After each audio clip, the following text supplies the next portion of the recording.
Darkness fades when you are near. Your light breaks through our deepest fear. You make the broken heart rejoice. In you we find our voice. We lift you high above the skies. With every breath our praises rise. Your love, it never fades away. We worship you both night and day.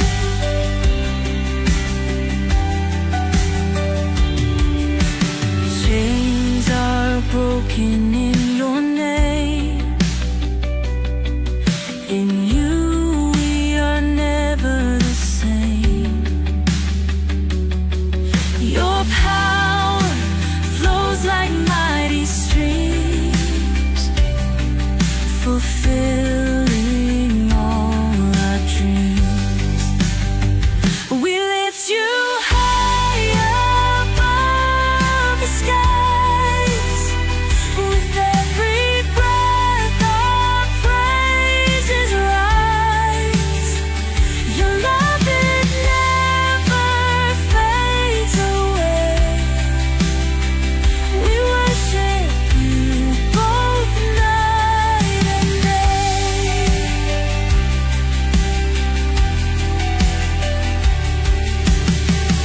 Your name is power, life, and peace. By your word our fears release. You are the hope that fills our soul. In you we find our goal.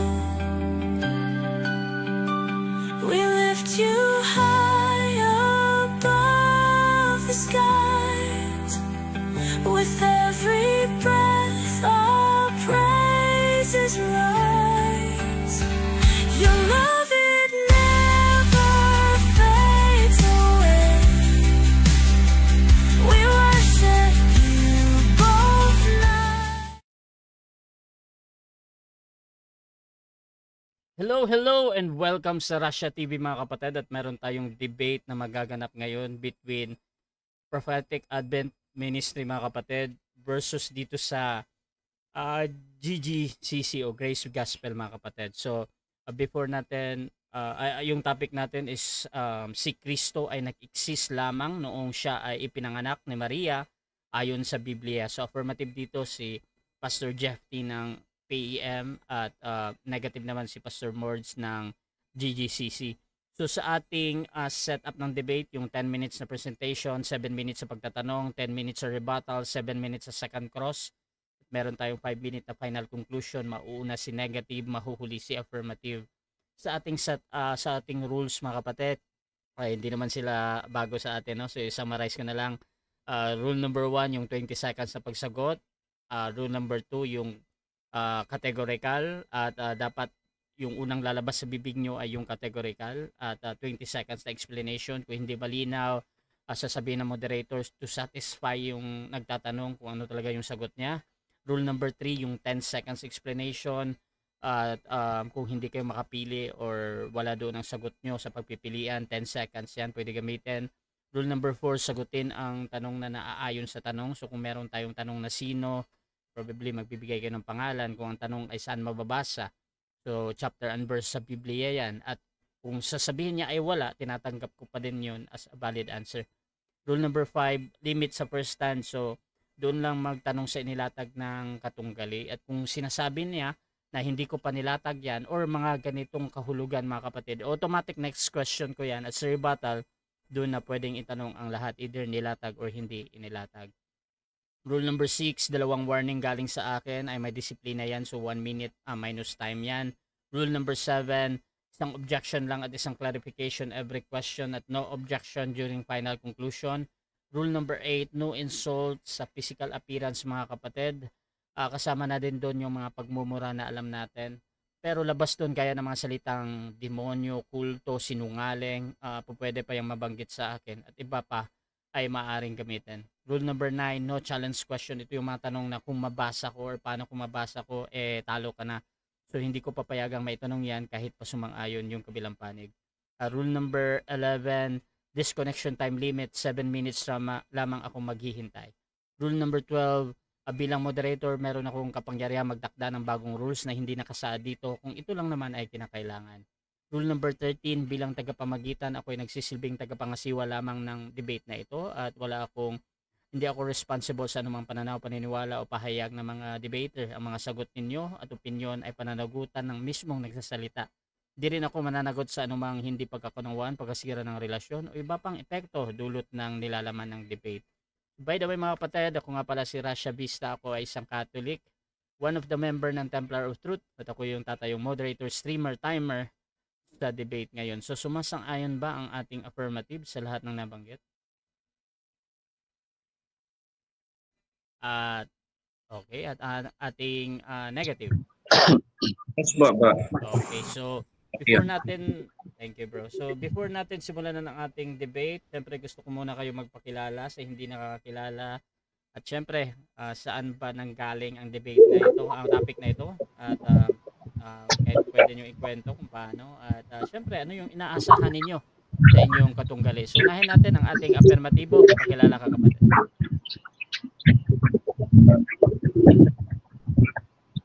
Yes. Okay, so good evening po muli sa inyong lahat mga minamahal. Actually, very exciting tong debate na to kasi una-una, first time ko po talaga, first time pa no, na maka-debate po sa maginoong talakayan si Pastor Boards, no? At siyempre dito sa paborito nating platform kay Bro Rasha. Alam niyo ba Pastor, kala ko hindi na ako aabot kasi galing pa kami sa Batangas. So nag-travel pa ako ng 6 hours, nagmadali talaga habang nasa biyahe ako. Pina-check ko yung oras, yung schedule. Sabi ko, anong oras ba to? Baka hindi ako umabot pero mabuti kasi alas 8 naman ang ating naging time. So talagang ito po ay bawat debate po na aking na-encounter dito ay pinapahalagan ko po ang bawat debate na to at hindi po naman natin layunin na mangmaliit ng tao, mang-degrade o anuman. Ang atin lamang po gusto lang nating may pahayag kung ano yung ating katatayuan. At dito po sa tema, no, actually parang kami ang tulay namin ito si Brother Rasha o Bro Rasha, no.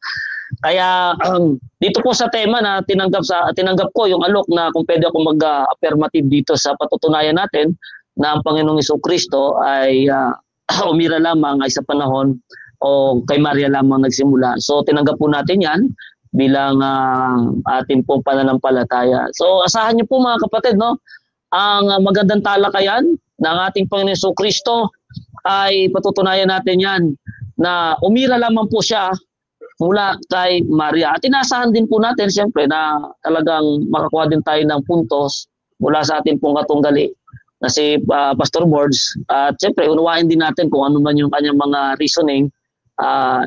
Kumpara lang natin mga kapatid, ano. At sana ito ay kapulutan ng aral, walang personalan, kagaya ng malimit naman na nangyayari. So muli ako po si Brother Jeff T ng PAM, PAM at ng Church of God Revival of All Nations. Bali dalawa po kasi ang ministry na ating pong inaaniban. So ayan, God bless po sa inyong lahat at siyempre Pastor Mords, nice meeting you dito sa Russia. Thank you sa iyo at ganoon din kay Bro Russia. Thank you din pala unang-una talaga sa Diyos. Okay, Back to Bro Russia. Okay, so that is Pastor Jeff T, mga kapatid, ang ating affirmative. Dito naman tayo sa tututol. Pakilala ka kapatid.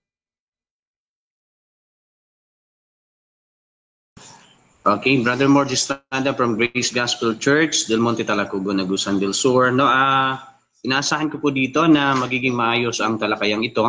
I believe naman na ino-observe din ako ni Brad Jeff T.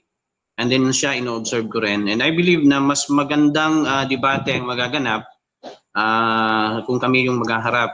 Kasi if you have observed yung mga previous debate, puro nakalaban natin yung mga galing sa MCGI, medyo magulo.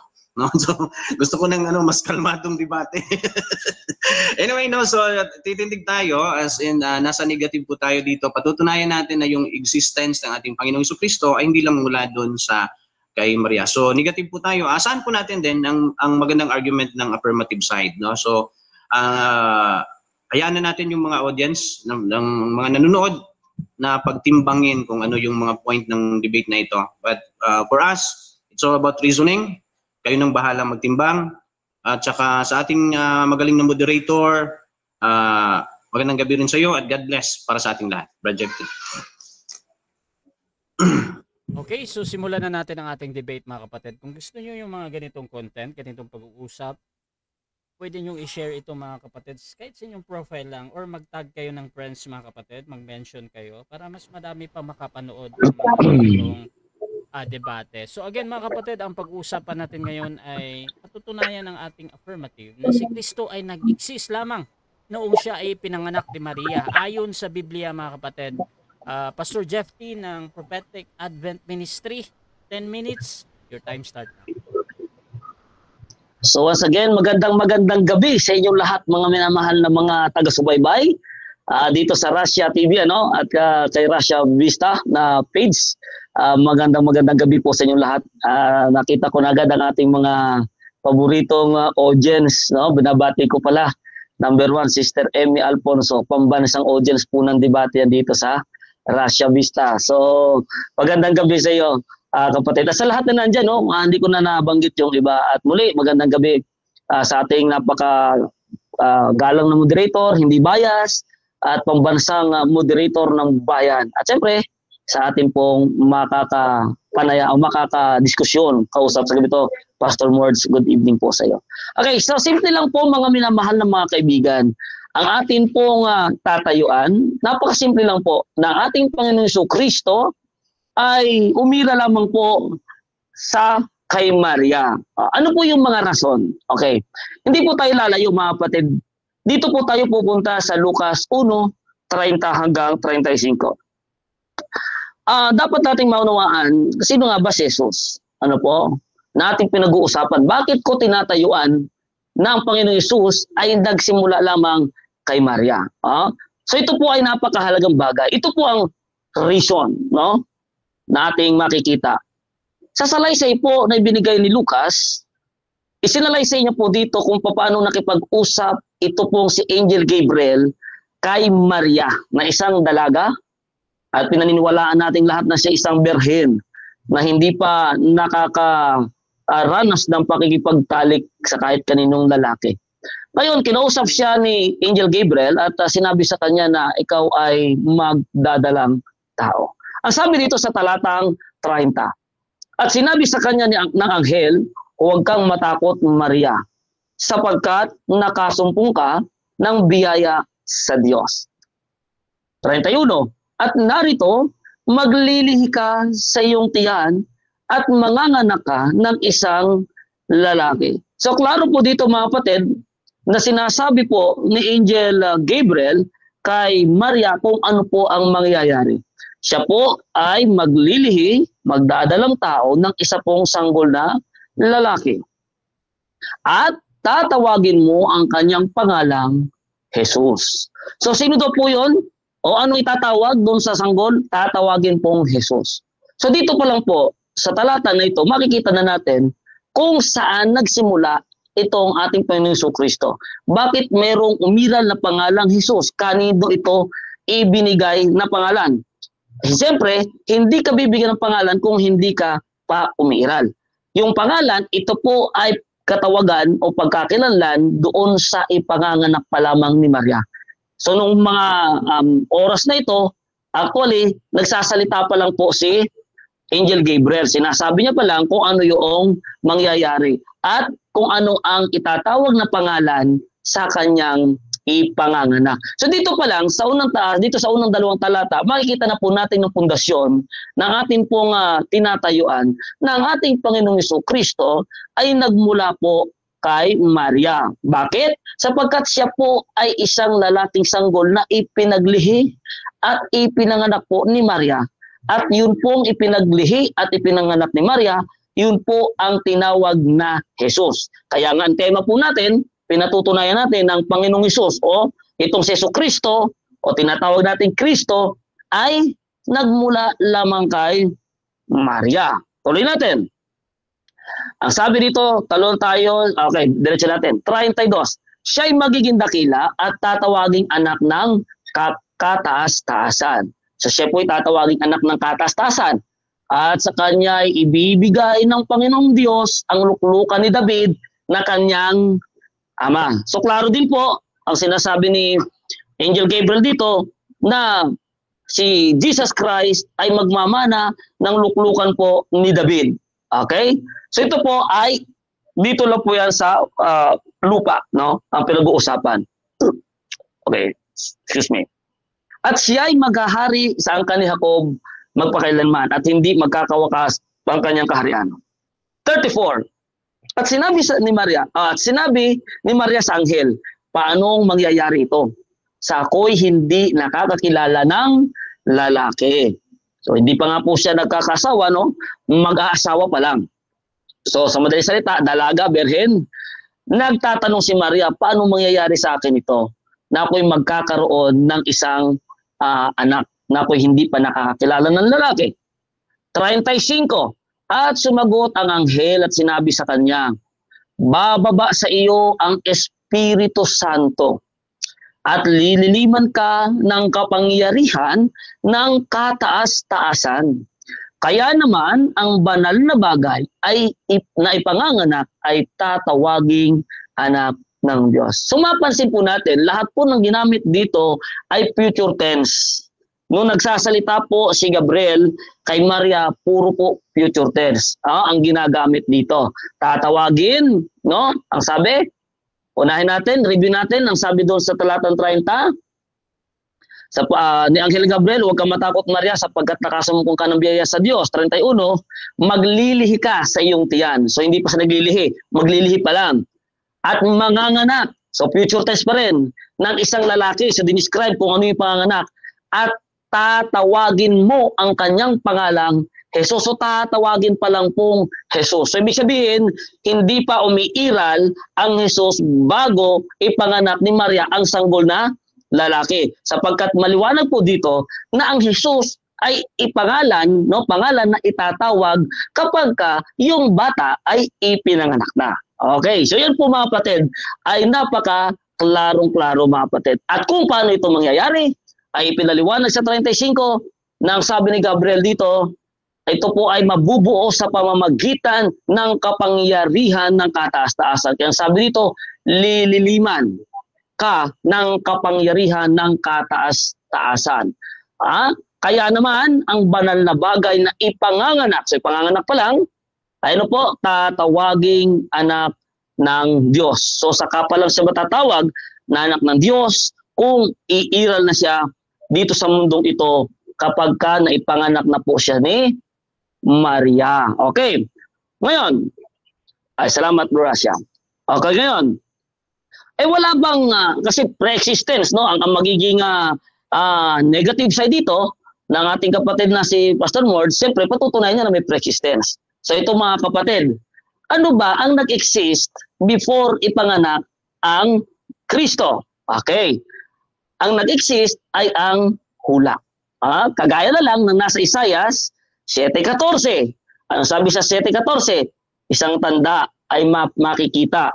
Isang babae o isang dalaga ay manganganak ng isang sanggol na lalaki. At ang kanyang pangalan ay tatawaging Emmanuel. O saan po natin yan mababasa mga kapatid? Dito po sa aklat ng Mateo, Kapitulo 1. Nung matupad po ito, versikulo 23. Ayan. Ang sabi dito. Simulan natin sa 22 mga kapatid. At nangyari nga ang lahat ng ito upang maganap ang sinalita ng Panginoon sa pamamagitan ng propeta. So ang Panginoong Diyos, siya po ay nagsalita sa pamamagitan ng propeta at walang iba kundi si Isaias. So ang Panginoon na nagsalita dito ay ang Diyos Ama, ang nag-iisa, tunay na Diyos na walang kamatayan. Anong sabi doon? narito ang dalaga ay magdadalang tao at manganganak ng isang lalaki. So, nakahula, nakaprophesied na merong dalaga na manganganak ng isang lalaki. Hindi po binanggit dito sa prophecy man ng Isaiah 7:14 na ang Diyos ay bababa para magkatawang tao. Wala pong ganon. Wala ding binanggit sa Isaiah 7:14 na ang Diyos ay magkakatawang tao. Wala din po binanggit sa 7:14 na ang Diyos ay papasok sa tiyan ng isang dalaga. Ang sinabi po dito, magdadalang tao at manganganak ng isang lalaki. At ang pangalang itatawag nila sa kanya ay Emmanuel, na kung liliwanagin ay suma sa atin ang Diyos. So ang ibig sabihin pala ng Emmanuel, pangalan, take note po, no, pangalan. Hindi po ito mismo yung persona. Kung hindi pangalan, ikakapit doon sa sanggol. Nang ibig sabihin, suma sa atin ang Diyos. Anong ibig sabihin suma sa atin ang Diyos? Yung presensya ng Diyos sa pamamagitan ng ating Panginoong Jesucristo ay laging naririyan.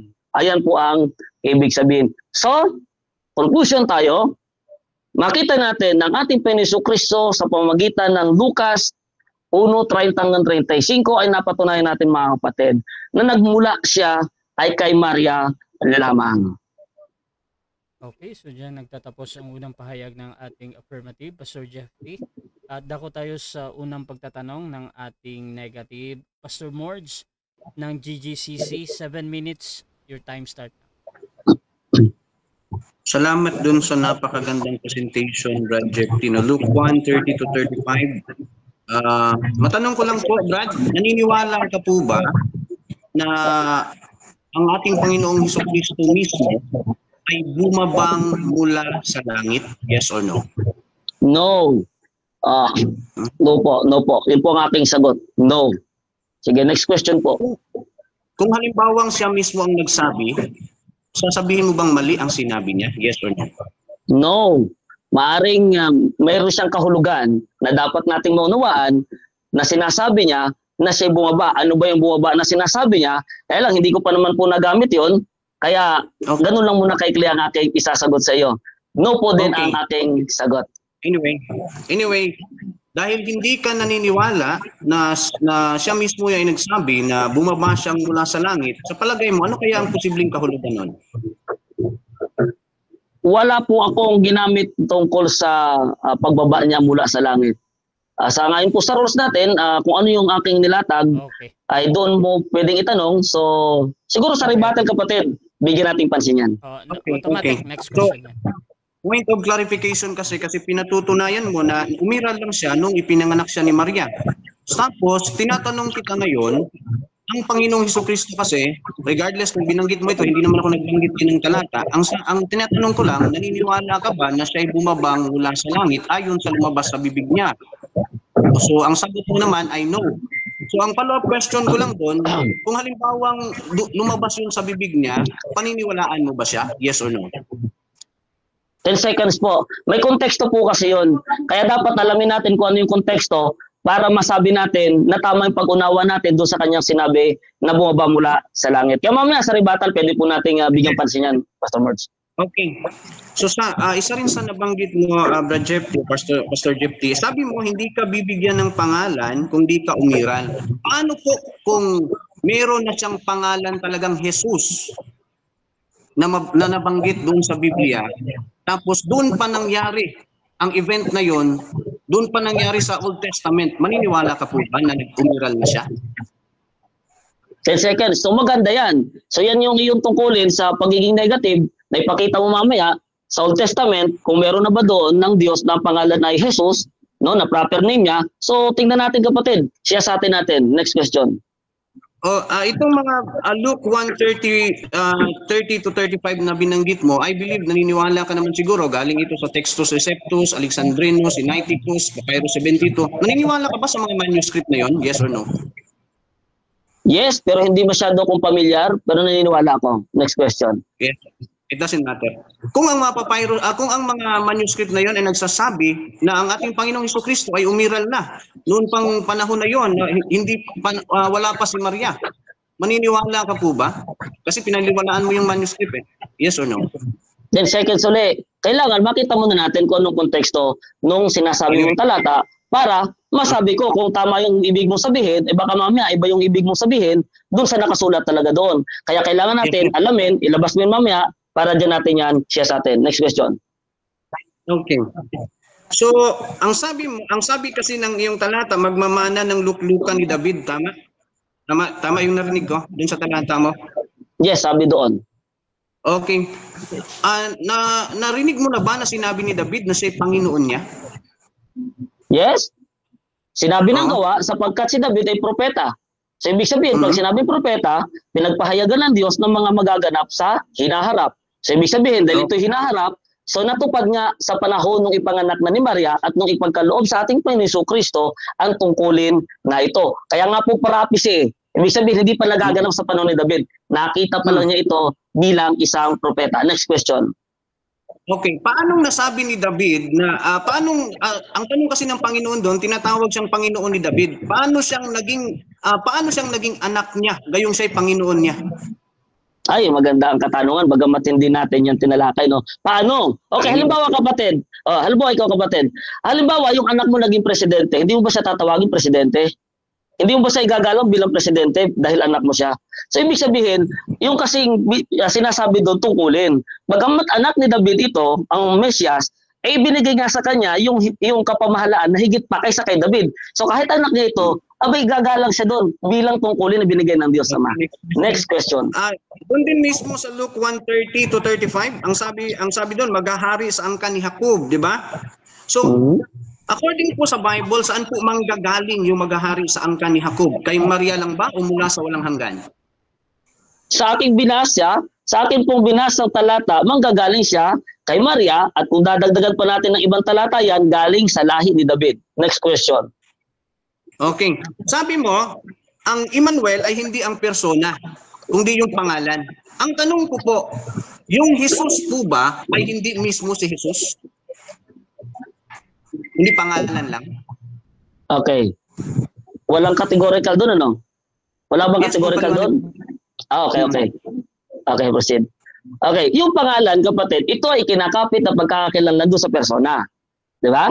Okay, so ang Jesus ay pinagkakinapit na pagkakakilanlan doon sa sanggol na ipinanganak ni Maria. At alam mo ba, sa kanilang panahon, hindi kagaya sa atin, hindi pwedeng bago yung pangalan. Kaya nga sa kanila yung, halimbawa si Abraham, tapos naging Abraham. Iba sa atin ngayon, naka-statistic eh. Yung pangalan ko, hindi pwedeng mabago kahit saan pumunta.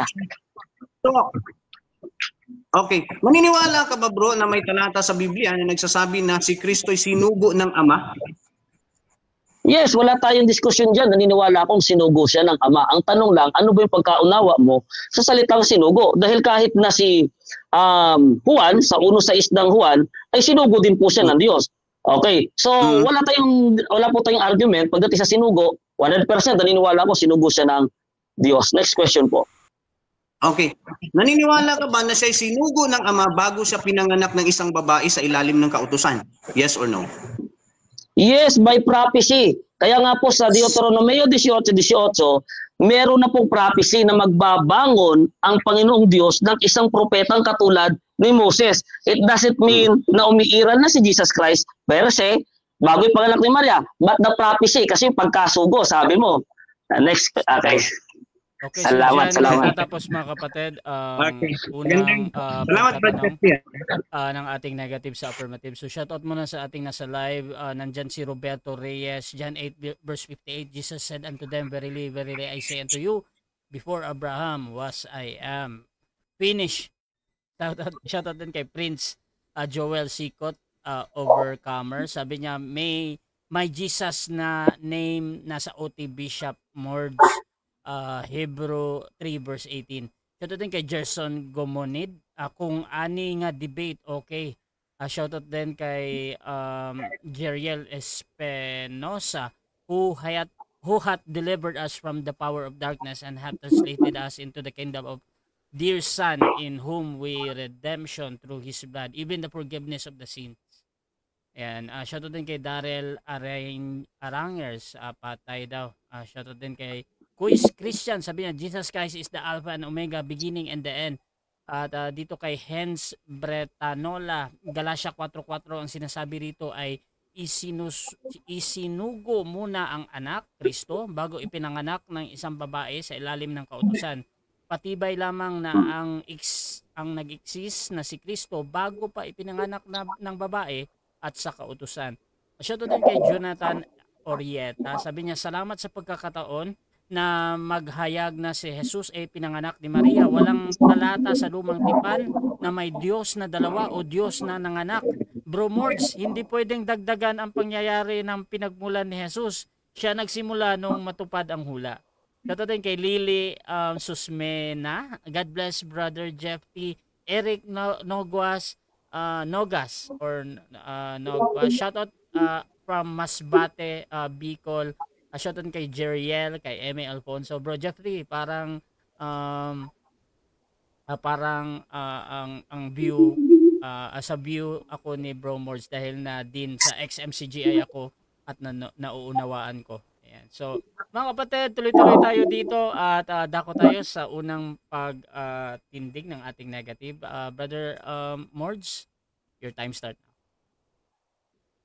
Okay, magandang salamat at salamat doon sa mga sagot, Brad Jeffty, no? Kung napansin po ninyo mga kaibigan, mga minamahal, is nagtanong po tayo unang-una is kung naniniwala ba siya na ang Panginoon mismo ay nagsabi na siya ay bumabang mula sa langit, no?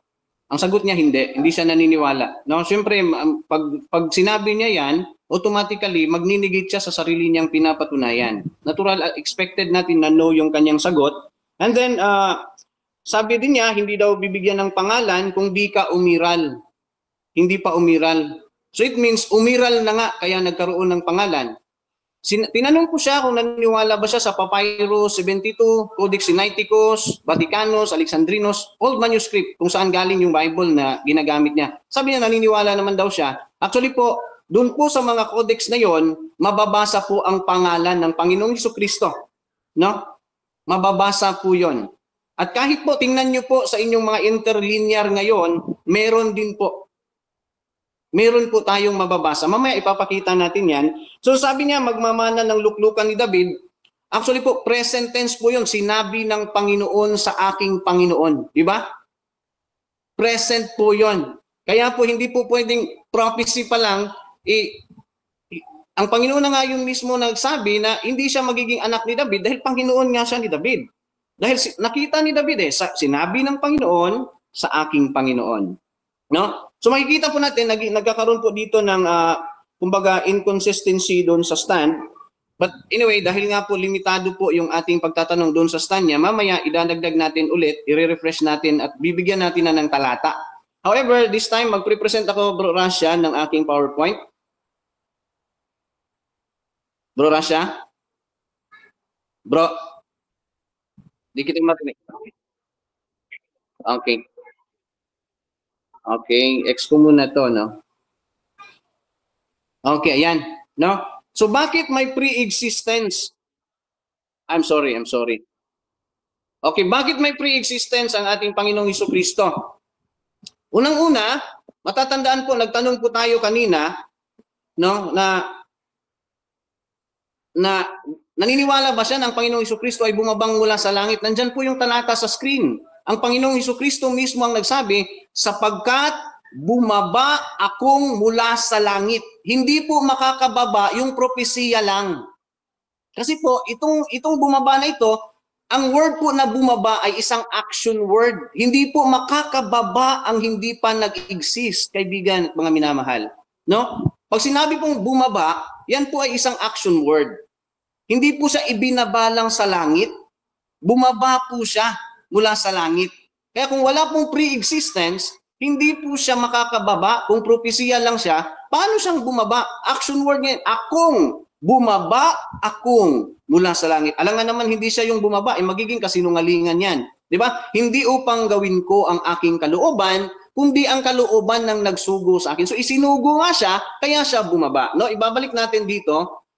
Breakdown natin to. Ito yung pinaka-common, di ba? Very explicit kasi itong verse na to. Kung alam niyo po yung principles of interpretation na syntax and semantics, dito maganda yon. Ito, sabi dito, who although he existed in the form of God, yung word po dyan ay nasa present active participle, no? did not regard equality with God a thing to be grasped, but emptied himself, taking a form of a servant and being made in the likeness of man. Kita nyo po, merong first existence in the form of God, but he emptied himself. Paano niya i-empty yun kung wala siyang first existence? Taking the form of a bondservant, being made in the likeness of man. Paano siya makakakuha ng isang form of a bondservant kung wala nga siyang existence? Made in the likeness of man. Pag sinabing made in the likeness of man, ginawa lamang po siyang katulad ng tao. Di ba? Emptied himself and taking the form of a bondservant. Ibig sabihin, hindi siya makakakuha ng isang form ng bondservant made in the likeness of man kung wala siyang unang existent in the form of God. Yan po yung breakdown natin. Ito po, no? He existed in the form of God, therefore, there is a pre-existence. It was his prerogative not to remain equal with God. He emptied himself. If there is no pre-existence, there's nothing to empty. Ano pa yung i-empty niya? Iwala nga siyang existence, di ba? And then he took another morphe or form or nature or servant in the likeness of man, or nature of servant in the likeness of man. Therefore, you cannot take another nature without the existing nature. That's the principle dyan. Now, if you look at the syntax of the text, mayroong unang existence na inempty niya bago siya nagkumuha ng isang existence, ng isang form of a servant. Now, let's look at another verse. Kaya nga sinabi ng John 1:14, at nagkatawang tao ang verbo. Now, i-ano niya tayo dyan mamaya, verbo yan, ito.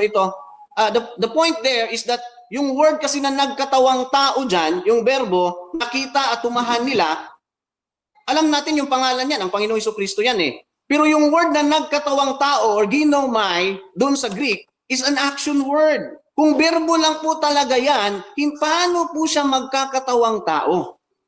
No? Hindi sana ang sinabi dyan, pinagkatawan ng tao ang verbo. O binigyan ng katawang tao ang verbo. Hindi eh. Ang verbo mismo ay nagkatawang tao. Action word po yan sa Greek. Hindi po yan pwedeng basta na lang natin sabihin ito, ganitong kahulugan. No, meron pong Greek text na nagsasabi na yan ay action word. Kung hindi siya existed as a person, kung hindi siya, walang existence, sabihin natin, paano siya makakagawa ng isang action word? No, ito pa yung isang talata. In Galatians chapter 4, verse 4, tingnan niyo po ulit yung syntax of the text. He was called son before he was sent. Sabi dito, but when the fullness of the time came, ibig sabihin may oras na hinihintay. God sent forth His Son. Ibig sabihin, God sent forth, pinadala siya, and then born of a woman, pinadala siya at ipinanganak siya dito ng isang babae, born under the law. Hindi po born of a woman, then sent by God under the law. Hindi po ganun. Kundi sent forth His Son. Yung anak po yung ipinadala, kaya siya ipinanganak ng isang babae, born under the law. Kung babalikan niyo po yung kanina, meron po konektado po yan dito. He already existed in the form of God. No? Mamaya itatanong ko yan yung pinakamalalim na kahulugan yan. No? But he emptied himself, taking the form of a bondservant. No? Kaya nga po siya ipinanganak under the law. Kung napapansin niyo po, meron po talaga siyang existence na before pa siya pinanganak ng isang babae sa ilalim ng kautusan. God sent forth His Son, born of a woman, born under the law. Ito pa, siya mismo ang bumaba, gaya na sinabi ko kanina, bumaba akong mula sa langit. Kung propesya yung bumaba, hindi po yan sasabihin magiging, pero sabi niya kanina is hindi siya naniniwala dito. So lumalabas, parang hindi ito totoo. No? So kung ikukunik niyo po dito, kaya siya bumaba dahil pinadala siya ng Ama. Kaya siya pinanganak sa ilalim ng kautusan. Pero kung makikita nyo talaga siya mismo ang bumaba dahil isinugo siya ng Ama. Hindi po makakababa mula sa langit ang walang existence. So it's hard to argue sa verse na to kasi very explicit and literal, no? So Bro Rasha, ilan na lang ba yung time ko? Bro Rasha? So nagtanong po tayo sa kanya kanina, no? Na naniniwala ba siya sa manuscript? Makikita nyo po dyan, sabi niya, naniniwala naman siya. Kung napapansin nyo po, yung Jude 1:5, nasa screen po ninyo, ayan po ang linaw ng word na Jesus. Ang term po niyan, Jesus, having saved a people out of the land of Egypt. Interlinear nyo po, i-check nyo po lahat. Jude 1:5. out of the land of Egypt. Jesus po, Jesus o, ayan o, kung napapansin nyo. Diba, Jesus.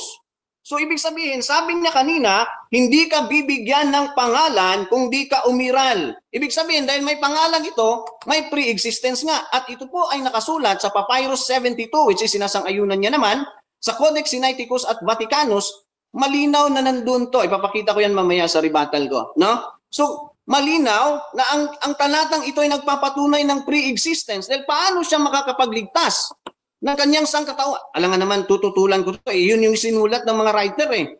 Di ba? Alam nga naman, ako lang yung nagsabi nito. Andyan, no? Interlinear, sa Greek po yan galing. No? At naniniwala naman daw sa dyan. So kung tututulan niya to, magiging kontra siya sa una niyang sinabi. No? Kasi Papyrus 72, Christos po yung nakalagay doon. So malinaw na ito'y pre-existence. Kasi yung land of Egypt na sinasabi dito, yung sa nangyari sa Exodus pa. Kaya hindi po mangyayari ito kung walang pre-existence. So malinaw, di ba? No? Malinaw, ayan ha, pinakita ko lang sa inyo. Jesus, ayan po, naka-highlights po siya, no? So, having saved a people out of the land of Egypt, no? Kung makikita po ninyo, paano niya niligtas sila? Siya pala yun, nandun na pala yung existence niya. Kaya pala, alam nga naman, ito mahirap, hindi ako pwedeng magsabi na hindi ito totoo. Kasi sinabi ito ng mga author ng mga nauna pa sa atin, no? Kaya paanong tututulan to ngayon? I'm expecting naman na maganda yung magiging cross-examination niya sa akin, but I don't believe na mayroon pang ibang ano dito. No? So bro Rasha, yun na muna.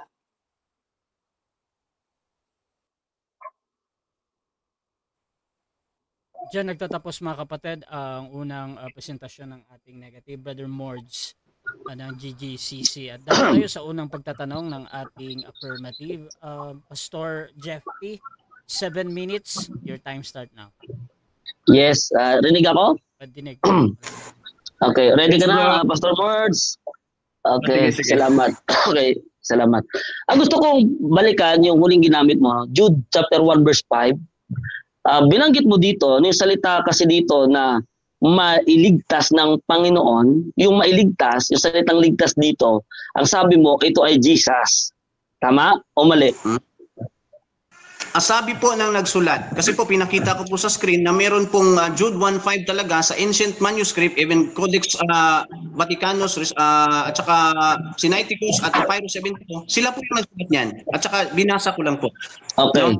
It means sila mo naman yun kanina. Okay. So kung yung pangalang magligtas dito ay Jesus, ang sabi dito sa pagkakasalin sa Tagalog, nang mailigtas ng Panginoon. Sino yung Panginoon na nagligtas? Sino yung Panginoon na nagligtas? Mula sa mga Ehipto. Sabi po doon sa pinakita ko sa inyo at sa sinang-ayunan mo namang mga manuscript, Jesus po yung nakasulat. Kasi po sinabi doon, even tinanong naman kita kanina sa Papyrus 72, ayon ka naman doon sa mga pinanggalingan ng translation, Jesus may Christos. Mamaya papakita ko sa inyo yung variants ng readings na yan para makita talaga ng live audience kung ano yung nakasulat doon sa mga original text. Sige. Okay. So, tama ba yung pagkakasalin dito sa Tagalog? Tama ba yung pagkakasalin dito sa Tagalog na nakalagay na nang mailigtas ng Panginoon? Tama ba itong pagkakasalin dito o mali? Bro, hindi ko narinig yung tanong mo. Pakiulit po, pakitimes ko lang muna. Okay, linawin ko ha. Ang tanong ko kasi bro, tama ba ang pagkakasalin dito sa Tagalog? Ang sabi kasi sa Tagalog na nang mailigtas ng Panginoon. So tama ba itong pagkakasali nito na nang mailigtas ng Panginoon? Tama ba ito o mali? Tama siya in the sense naman na yung Panginoon dyan ay Jesus doon sa original manuscript. Okay? Sinagot ko na po, Bro Rasha. Mailigtas, it means, yung word po dyan na nang, it means present po siya, pero yung tinutukoy ng pangyayari ay yung doon sa Ehipto mismo. So next question na. Okay. So, ang nagligtas para sa iyo doon sa Ehipto ay hindi ang Ama, kung hindi si Jesus. Yes or no? Sandali lang. May sumasapaw. Sandali lang. Bro Rasha? Yes. Okay. So, para sa iyo, yung nagligtas doon sa Ehipto ay si Jesus, hindi ang Ama. Yes or no? Si Jesus hindi daw ang Ama. Yes or no? Ayon sa talata, hindi ayon sa akin. Kasi Jude 1:5 yung ginamit ko, malinaw naman po na sinang-ayunan mo na hindi ka kontra dun sa mga codex na yon, at saka mababasa naman na si Jesus. No, kaya yes ako doon. So ibig sabihin, pinapapili lang naman kita kapatid, no? Hindi naman yung tanong ko kung si Jesus ba o ang Ama. So alin ang sagot mo talaga? Sino ang nagligtas do sa Ehipto? Si Jesus o yung Ama? Alin do sa dalawang sagot mo? Sa ginamit kong talata si Jesus. Kung meron akong hindi pa nabanggit, hindi pa kasama yon. Okay. Salamat. Naniniwala ka ba na ang nagligtas sa mga Israelita ay ang Diyos ni Abraham, ni Isaac at ni Jacob? Yes or no? Yes. Kabilang naman din po ang ating Panginoong Jesucristo. However, wala pa akong nilatag tungkol sa ganyan at hindi rin po patungkol sa Diyos ni Abraham at ni Jacob ang tema ng ating debating ito. Next question. Okay. Dahilan ba sa hindi yun yung tema, ay hindi ko ba yun pwedeng itanong sa iyo? Yes or no? Yes po. Kasi po yun po yung ating rules. Bilang respeto po sa ating rules, gaya ng ginawa mo rin kanina, hindi mo rin sinagot yung hindi mo rin po nilatag. Next question. Okay. Yung tanong ko, Pastor Mords, kaya ko tinanong yung kasi ginamit mo ang Jude 1:1 verse 5 tungkol sa pagliligtas sa Ehipto. Kaya tinatanong kita kung sino yung Diyos na nagligtas sa Ehipto. So hindi ako lumalayo doon sa talata na ginamit mo. Pero okay naman kasi sinagot mo na yun na yung Panginoong Jesucristo. So klaro naman yun na yun yung kasagutan mo. I respect that, kapatid. No? So punta ko doon sa iba pang ginamit mong talata.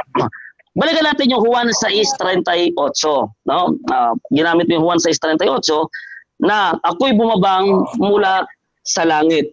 Pagdating sa talatang 48, ang sabi ng Panginoong Jesucristo dito, ako ang tinapay na bumabang mula sa langit. Sabi mo kanina, action word yun. Hindi pwedeng yun, literal talaga yun. Direkta. Ang tanong, nung sabihin ni Jesus dito sa verse 48, na, John 6, no? John 6. Nang sabi niya, ako ang tinapay, ang tanong ko sa iyo kapatid, yung bumaba sa langit, literal ang pagkakasalita, tinapay ba si Jesus nung bumaba sa langit? Tinapay siya? Yes or no? Hindi siya tinapay, kaya nga po ako persona po yung sinasabi. Therefore, yung figure of speech dyan, yung tinapay. No, typological po yan kung sa hermeneutics ang magbasa typology po yan. Pero yung person talaga niya, ako. Di ba? Kung titingnan mo yung talata, ako. Di ba? Siya mismo. Okay, next question bro. Okay. Sabi mo typology yung tinapay, pero wala ditong nakalagay na typology. Ito'y literal na nakalagay. Sabi ni Kristo, ako ang tinapay. No, klaro yun. Pinapatunayan ni Kristo na siya'y tinapay na bumabang mula sa langit. No? Sabi pa dito sa 30, dito sa 51, sa verse 51, ako ang tinapay na buhay na bumabang galing sa langit. Plain reading, si Kristo ay tinapay na bumabang mula sa langit. Bro, ito yung pinaliwanag. Signal mo? Ano yung ganito bro, paulit na lang bro. Okay, sige. Sa ngayon dito sa talatang 51, ako ang tinapay na bumabang mula sa langit, walang koma, walang tundok dito, kung hindi klaro, plain reading, na sinabi ng Panginoon Hesus na siya'y tinapay na bumabang mula sa langit. Ang tanong ko sa iyo, yung bumababa sa langit, sang-ayon dito, na sinabing ako ay tinapay, yung bumababa dito ay tinapay, yes or no? No. Hindi nga po kasi nagsasalita na nga po yung persona diyan, ako. Ibig sabihin, he is talking about the life. Kasi yung tinapay, kung titingnan mo po yung typology, yun yung nagbigay buhay sa Israelita nung nasa wilderness sila, no? Kaya po yung pong pagbigkas ng tinapay is a typological po yan. Meron po kasing typology of Jesus. Halimbawa po yung lamb of the Passover. Ay ibig sabihin is kordero na literal na hayop. Okay. So ibig sabihin, naniniwala ka na ang talatang ito mayroong typology. Ibig sabihin, ipinaghiwalay mo yung ako at yung tinapay.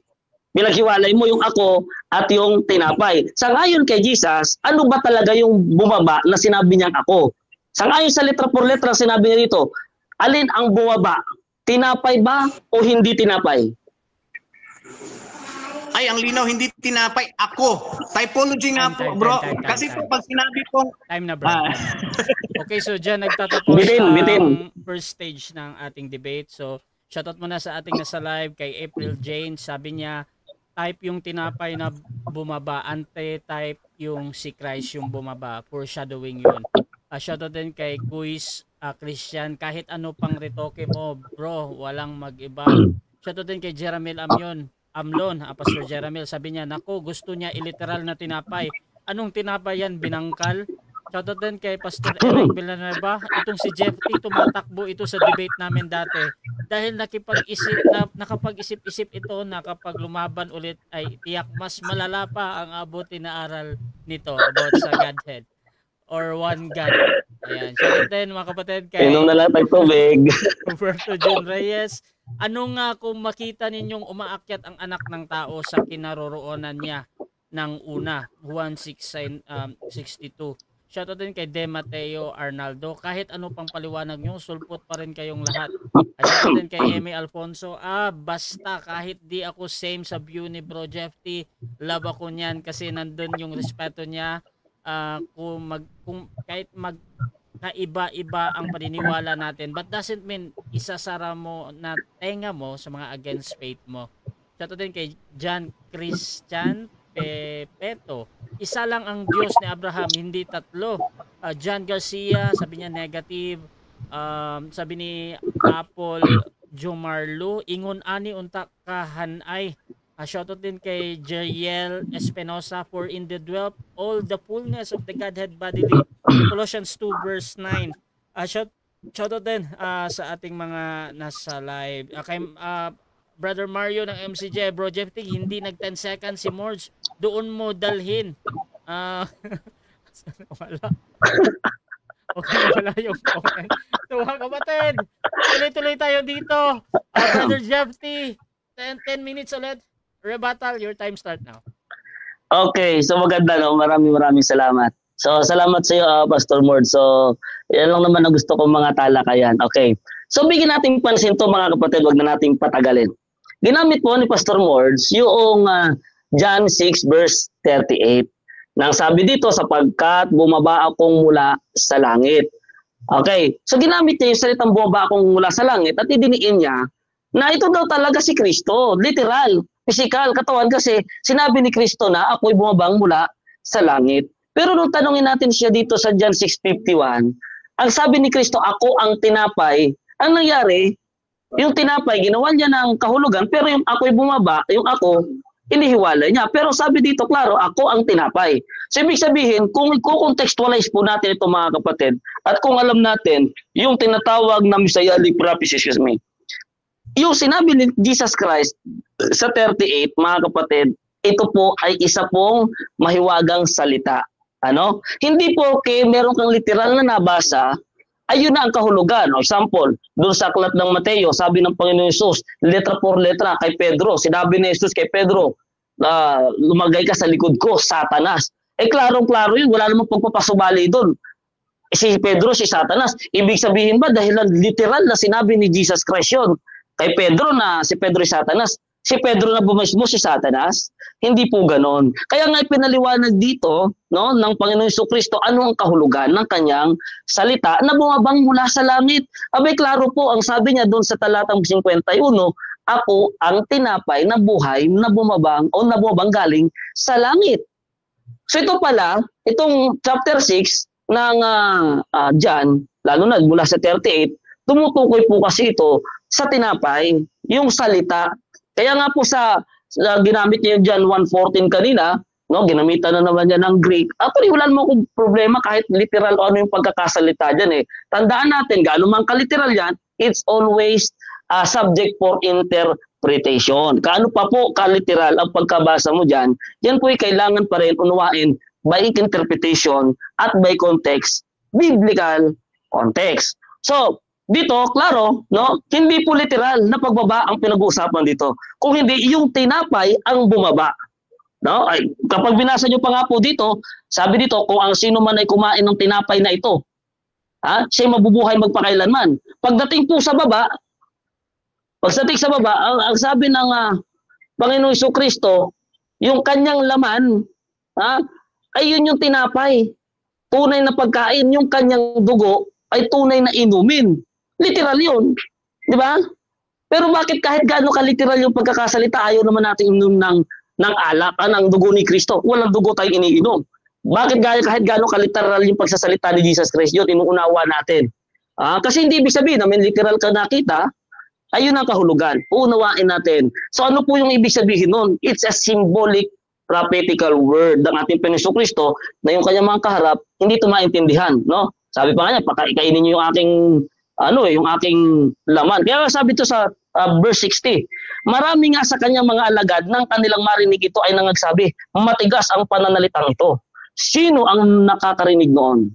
Datapot pagkaalam ni Jesus sa kanyang sarili na nagbubulong-bulungan ang kanyang mga alagad tungkol dito sa kalay sinabi ito, ito bagay na kapagpapatisod sa inyo. Kasi alam ng Panginoon, yung sinasabi niya, yun ay may kahulugan.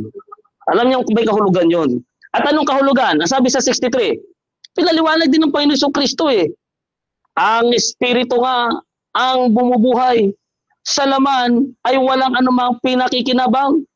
Ang mga salitang sinalita ko sa inyo ay pawang espiritu at pawang buhay. So yung mga sinasalita pala ng Panginoon Kristo, yun yung sinasabi niya, tinapay na bumabanggaling sa langit, kasi ito yung salita ng Diyos na ibinigay sa kanya para kanyang sabihin. Balikan ko yung sa patalata na binanggit kanina ni Pastor Mords doon sa Jude chapter 1 verse 5. Tinanong natin kung sino ba yung nagligtas sa Ehipto. Nasabi niya hindi niya tinalakay pa yon. Doon pa man binanggit kasi niya doon na yun doon ibig sabihin doon ng Savior ay nagligtas sa Ehipto. Yung Savior na salita, no? Yun po, naniniwala ako doon sa salitang Jesus. Ang ibig sabihin doon, ililigtas ang kanyang bayan. Ay kahit naman sa Mateo 1:21 nandun yun Tatawagin mong Jesus sapagkat ililigtas ang kanyang bayan. Kasi Yeshua po yun. Hebrew word po yun. Ang ibig sabihin salvation. No, general po yun, salvation. Ikinapit sa ating Panginoon Kristo. Bakit? Gawa 5:31. Sapagkat siya pinadakila ng kanang kamay ng Panginoong Diyos upang maging Panginoon na tagapagligtas. Kaya sa Panginoon Kristo ginawang tagapagligtas. Nino? Ng Diyos ng ating mga magulang. At sabi doon sa talatang 30, yung Diyos ng ating mga magulang, sabi ni Pedro, ay binuhay ang kanyang lingkod na si Jesus. So makita natin, kaya tinanong natin siya kanina, kung sino ba yung Diyos na nagligtas sa mga Ehipsyo, sa mga Israelita sa Egypt, kung si Jesus mo yung Ama, ang sagot po niya ay ang Ama. Ang sagot ni Pastor Morse ay si Jesus. Pero sabi po dito, no, sa Gawa 3:13, ang Diyos ng ating mga magulang, ang Diyos ni Abraham, ni Isaac at ni Jacob, ay nilwalhati ang kanyang lingkod na si Jesus. So, ito palang Diyos ni Abraham, ni Isaac at ni Jacob, may lingkod ito ng pangalan ay Jesus. Ay sino ba yung Diyos ng mga magulang na sinasabi?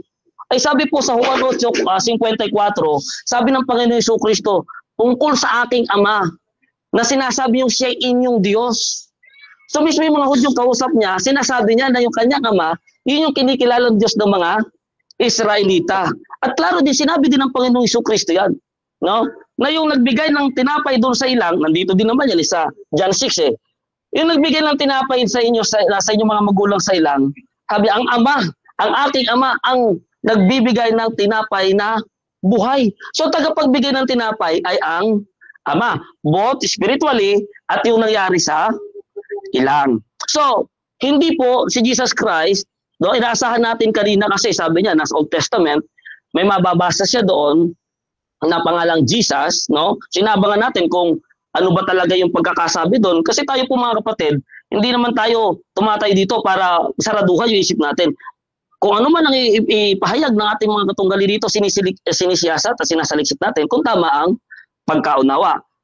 Sabi ko lahat ng binabasa natin subject for interpretation. Di ba? So dito, ito pong Jude 1:5, hindi po to supported doon sa pre-existence na sinasabi po ni Pastor Mords. Isa pa ginamit po niya dito, yung Pilipos 2:6, no?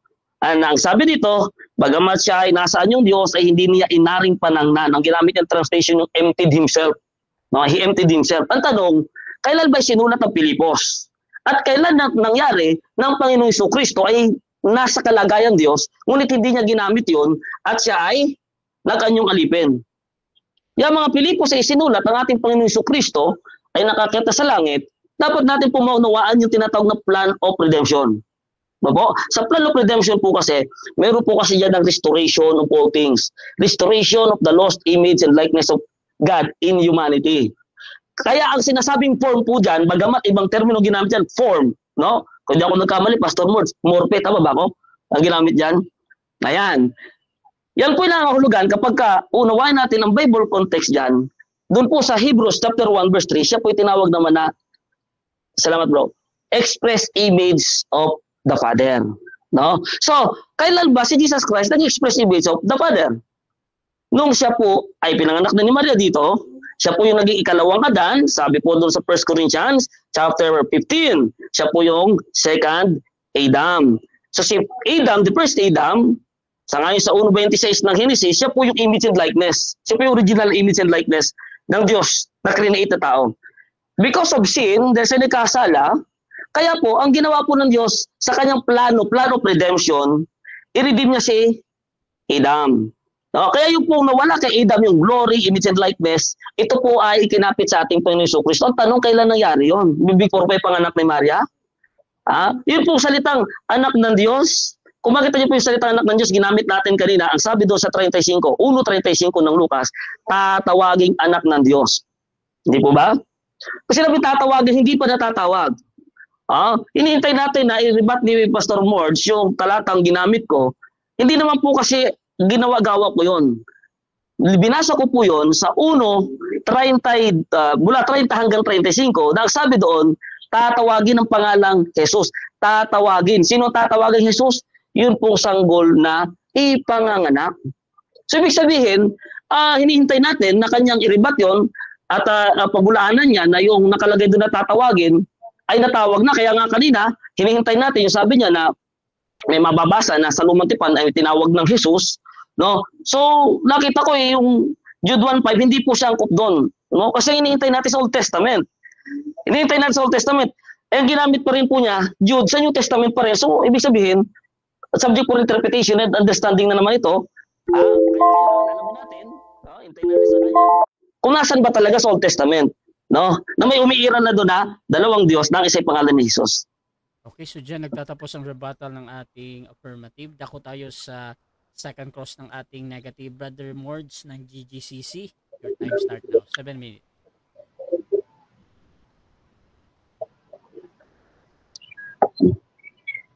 Yung pag sinabing Diyos ng Israel ay iisa lang talaga yon. Wala siyang kasama.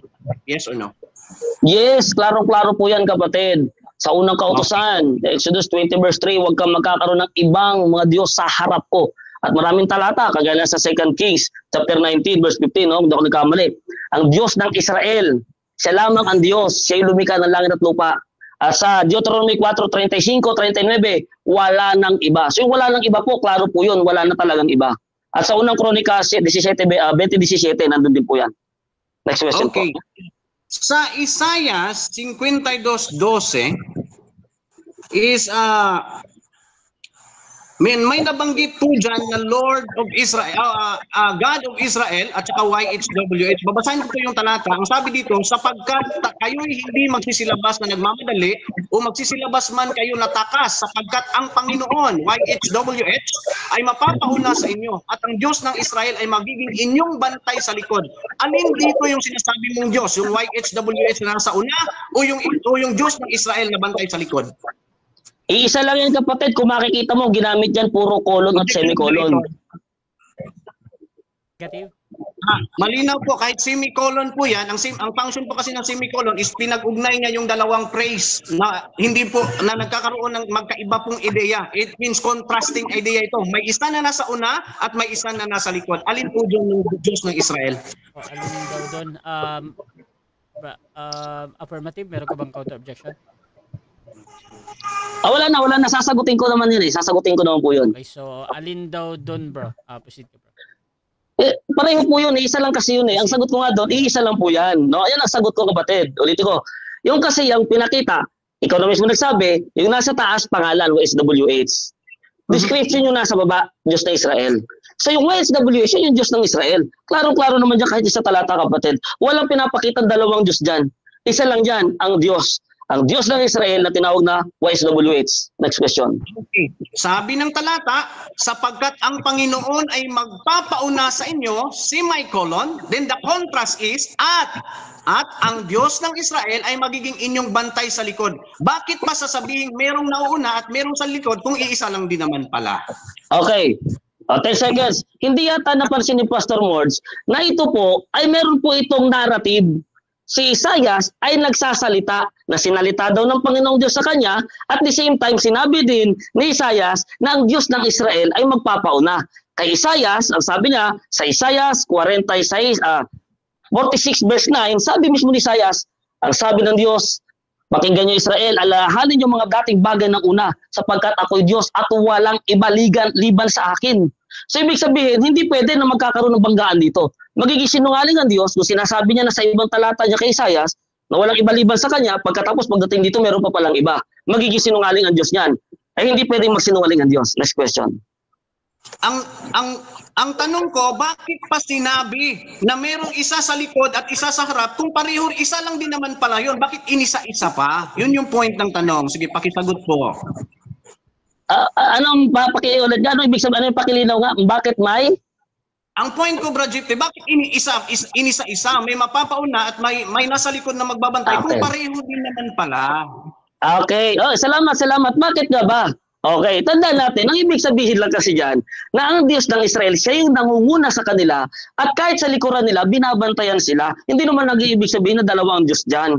Kasi ang Diyos ang nangunguna sa kanila, at binabantayan sila sa likuran. Napansin mo, nung naglalakad sila, mayroong haliging ulap, mayroong tinatawag na apoy, di ba? Sa gabi, ulap sa araw. Wala talaga ako nakita dito, kapatid, na sinasabi na mayroong dalawang Diyos. Una, ang prinsipyo, magiging dalawa at magiging sinungaling ang Diyos. Sinabi niya na sa 56:9, wala nga siyang kasama, walang katulad. Kahit doon sa 45, talatang 12. At sa iba pa mga talat, dami dyan eh. Na wala talaga siyang katulad, wala siyang kasama, walang ibang Diyos liban sa kanya. So ibig sabihin, kailangan lang natin ditong isaayos yung ating understanding. Next question po. Sabi mo, dun sa size, iiwanan kita dun kasi wala, magulo na eh. Sa size po, sinabi mo na yung tinapay, nabuhay yung bumaba, yung tinapay. Ayaw mo kasi sa typology eh. Nung sinabi ng Panginoong Jesucristo, ano nga kung makita ninyong umaakyat ang anak ng tao sa kinaroroonan niya ng una? Sino daw po yung aakyat? Sino? 10 seconds. Anak ng tao. Time stop. Objection. Anong objection, bro? Malinaw naman po, di ba, pag magtatanong tayo ng pangalan at malinaw yung tanong, bakit i-object niya at iti-10 seconds niya? Malinaw kasi sa talata eh. Bakit kailangan niya mag-10 seconds doon? Okay, so... di ba may rules tayo dyan?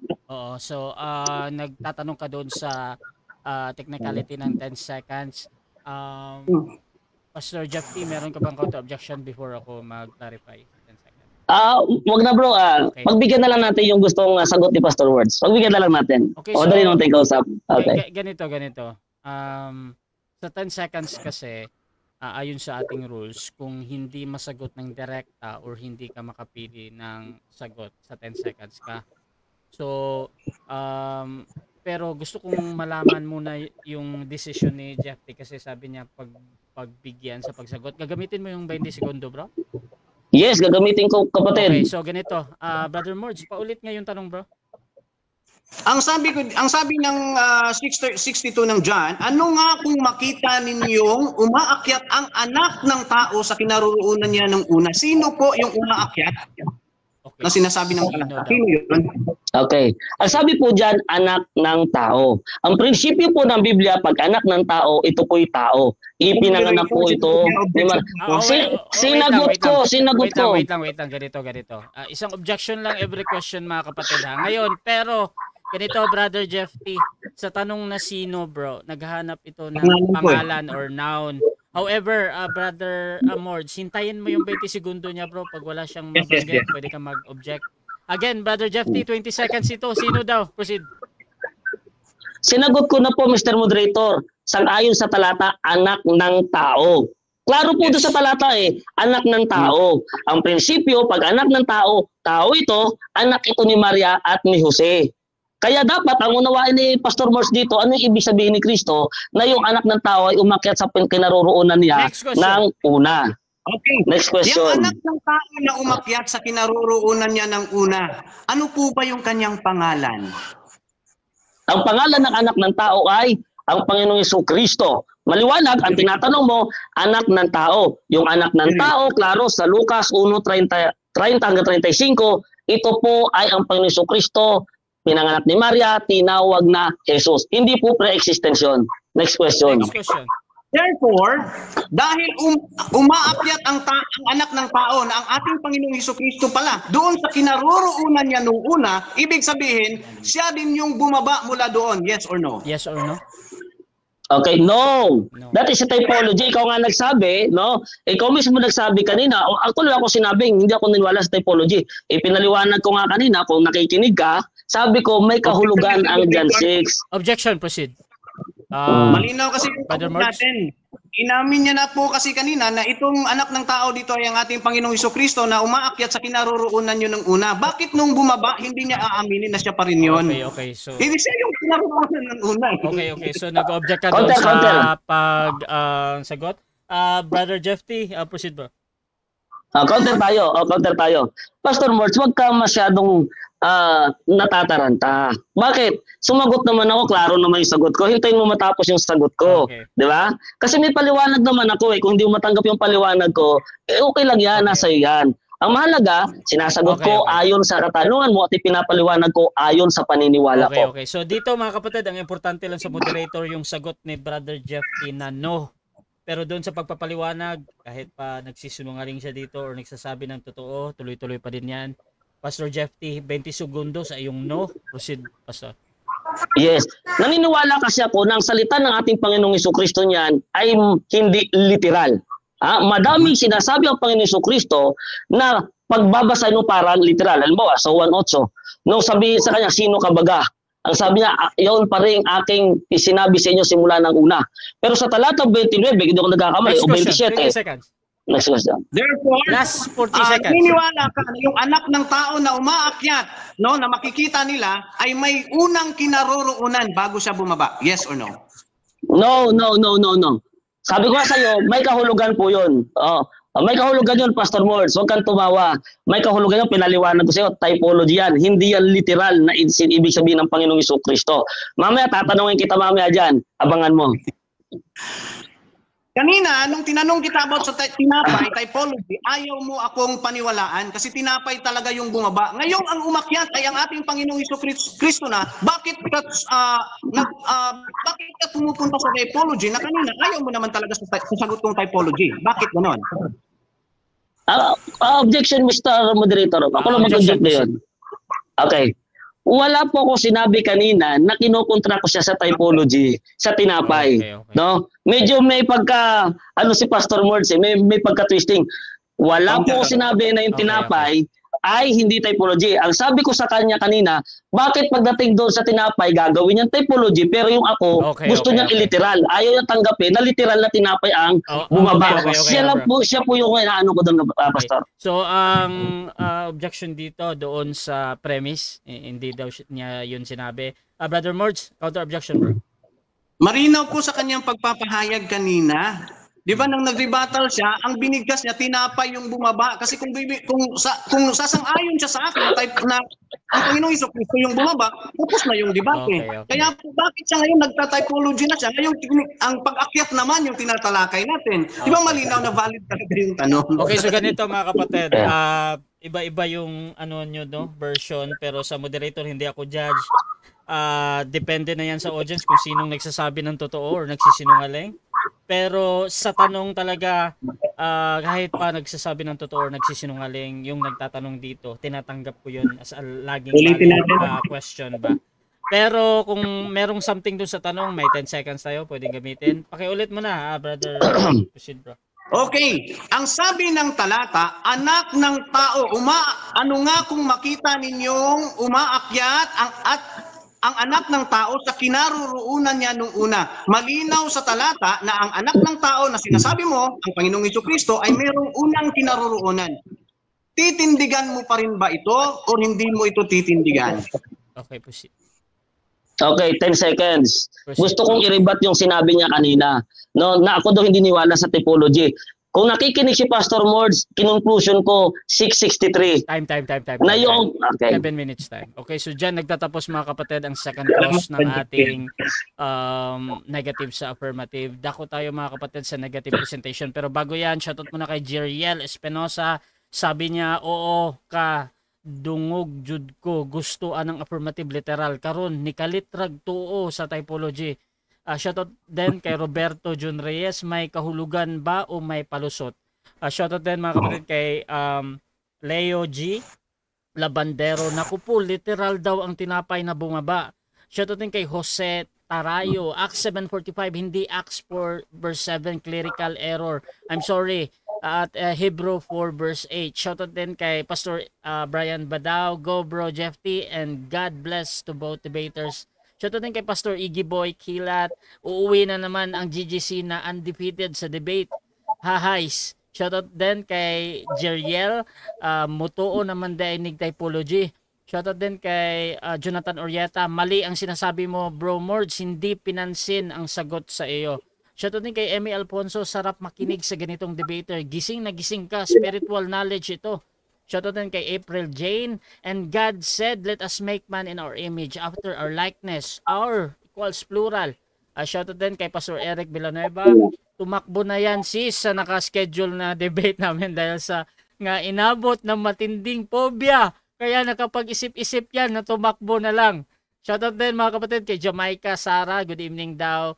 At kay John Christian. Ayan, isang Diyos lang po yan. Bro Mords, Isaiah 46 verse 9. So dako tayo sa rebuttal. Brother Mords, 10 minutes. Your time start now. Screen share po ako, brother.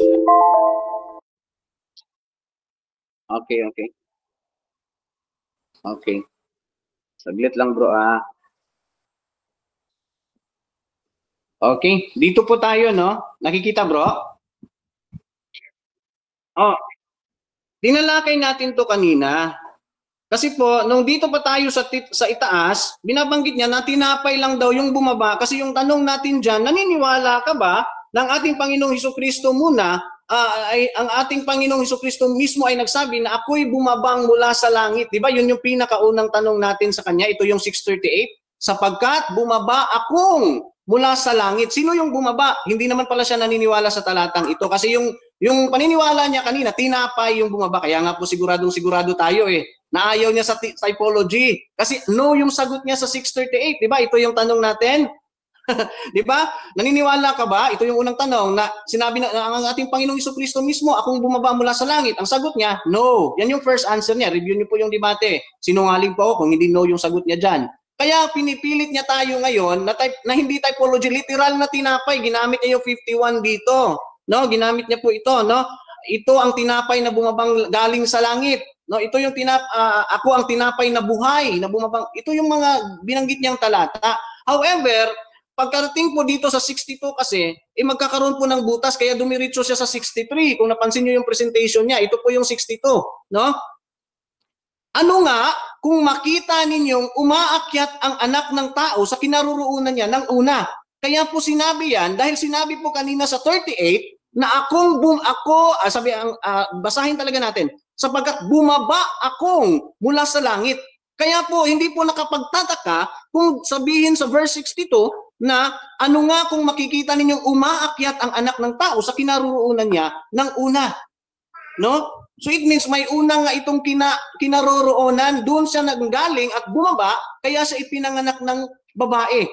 Galatia 4:4. In appointed time, God sent forth His Son, born of a woman, born under the law. Yun po yung sinabi doon.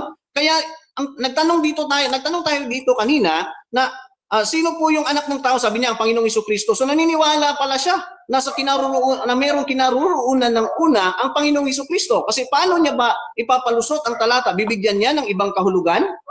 Paano niya bibigyan ng kahulugan ang salitang ito? No? So, ano nga kung makita ninyong kung ito'y hindi siya mismo, hindi nila ito makikita.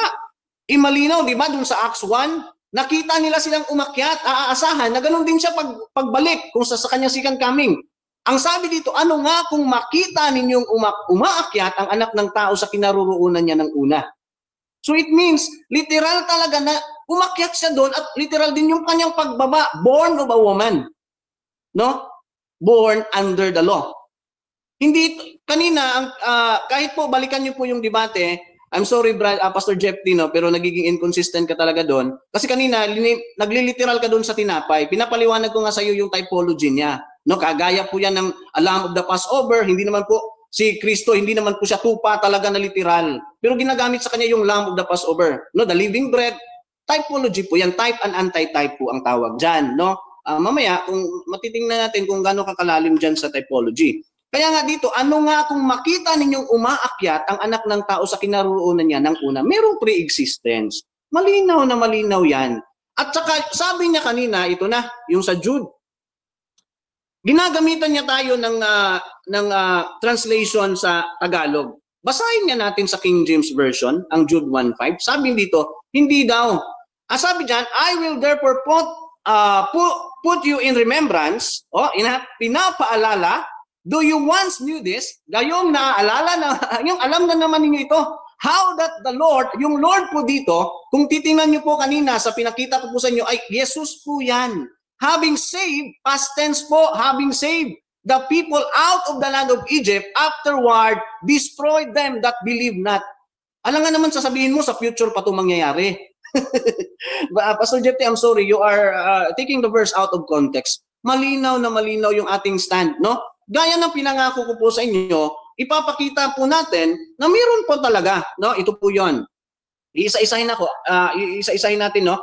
So gaya ng sinabi ko, yung Papyrus 72, pinaniniwalaan niya naman ang Papyrus na 'yon. Ang sabi doon that Christ saved a people out of the land of Egypt, no? Past tense po 'yan, saved. Hindi po sinabing will save. Codex Sinaiticus. Itong sabi, ang original na sinabi ay Jesus, no? That Jesus save a people out of the land of Egypt. Paano mo yan sasabihin hindi pa nangyari noon? Malinaw, alam na nila at pinaalala na lang. No? Codex Vaticanus, Jesus pa rin po yung nakasulat. Ang nakasulat, that Jesus save a people out of the land of Egypt. Malinaw po yan. Kahit po sa interlinear nyo ngayon, kung meron po kayong Greek interlinear, mababasa nyo po yan. No, malinaw po na, ayun, tingnan natin yung Jude 1:5. Now, I want to remind you, pinapaalala na lang, although you once fully knew it, alam na niyo ito, that Jesus, ang lino ng pangalan who saved a people out of the land of Egypt, afterward, destroyed those who did not believe. Alam nga naman, ang Panginoong Jesucristo ang pumatay nito. Na dito na, so nung pinanganak na siya ni Maria, magpapakita ka ngayon sa akin ng evidence na mayroon siyang dinestroy na sangkatauhan na pinatay niya. No? Kasi destroyed to Yung hindi sumampalataya. So ipapakita mo ito ngayon sa akin kung kailan ito naganap sa kanya. No? Kung sasabihin mo ito future, bakit past tense yung nakasulat? Who saved or having been saved po yan. No? At saka hindi niya po napansin kanina, yung talata po natin na binanggit, ito po, babalikan ko yung presentation ko kanina. Kasi wala talagang natitirang tumatayo dun sa stand ng affirmative. Hindi natin kailangang i-cross-examine yung stand niya. Kasi normal po yun. Wala naman po tayong tutol. May siya born of a woman. Pero hindi po ibig sabihin na wala siyang pre-existence. Ito po, yung word po dyan na in the form of God, existed in the form of God, yan po ay morpitioso parco. Nasa present active participle po yan. Kung God po siya dyan, or by nature God, hindi po pwedeng God lang siya noon or form lang siya. Yung word na morphe po ay nature din po yan. Kaya nga po yung ibang version, kagaya ng po ng Good News Translation, ay ganito po yung pagkakasabi. Tingnan natin Pilipos 2. Nature po talaga yan, no? Tingnan natin, ito na. Who being, ito po, Good News Translation tayo. Ang sabi dyan, he always had the nature of God, morpitios. Di ba? No? He always have. Bakit always have? Kasi po, yung morpitioso parco is present active participle po. Always po yun nandun. But he did not think by force should try to remain equal with God. Instead of this, instead of his own free will, he gave up all he had and took the nature. Paano siya magtutok ng nature of a servant kung wala siyang unang existence. Yan talaga yung pinaka-argument natin. Kaya napapatunayan natin dito, meron siyang pre-existence before he became like a human being. No? Kaya nga po kung babalikan po natin yung aking presentation kanina, hindi pa rin niya ito na walang pananggalang dito eh. Itong sinabi dito na ang berbo ay nagkatawang tao at nagkatawang tao ang berbo at tumahan sa gitna natin.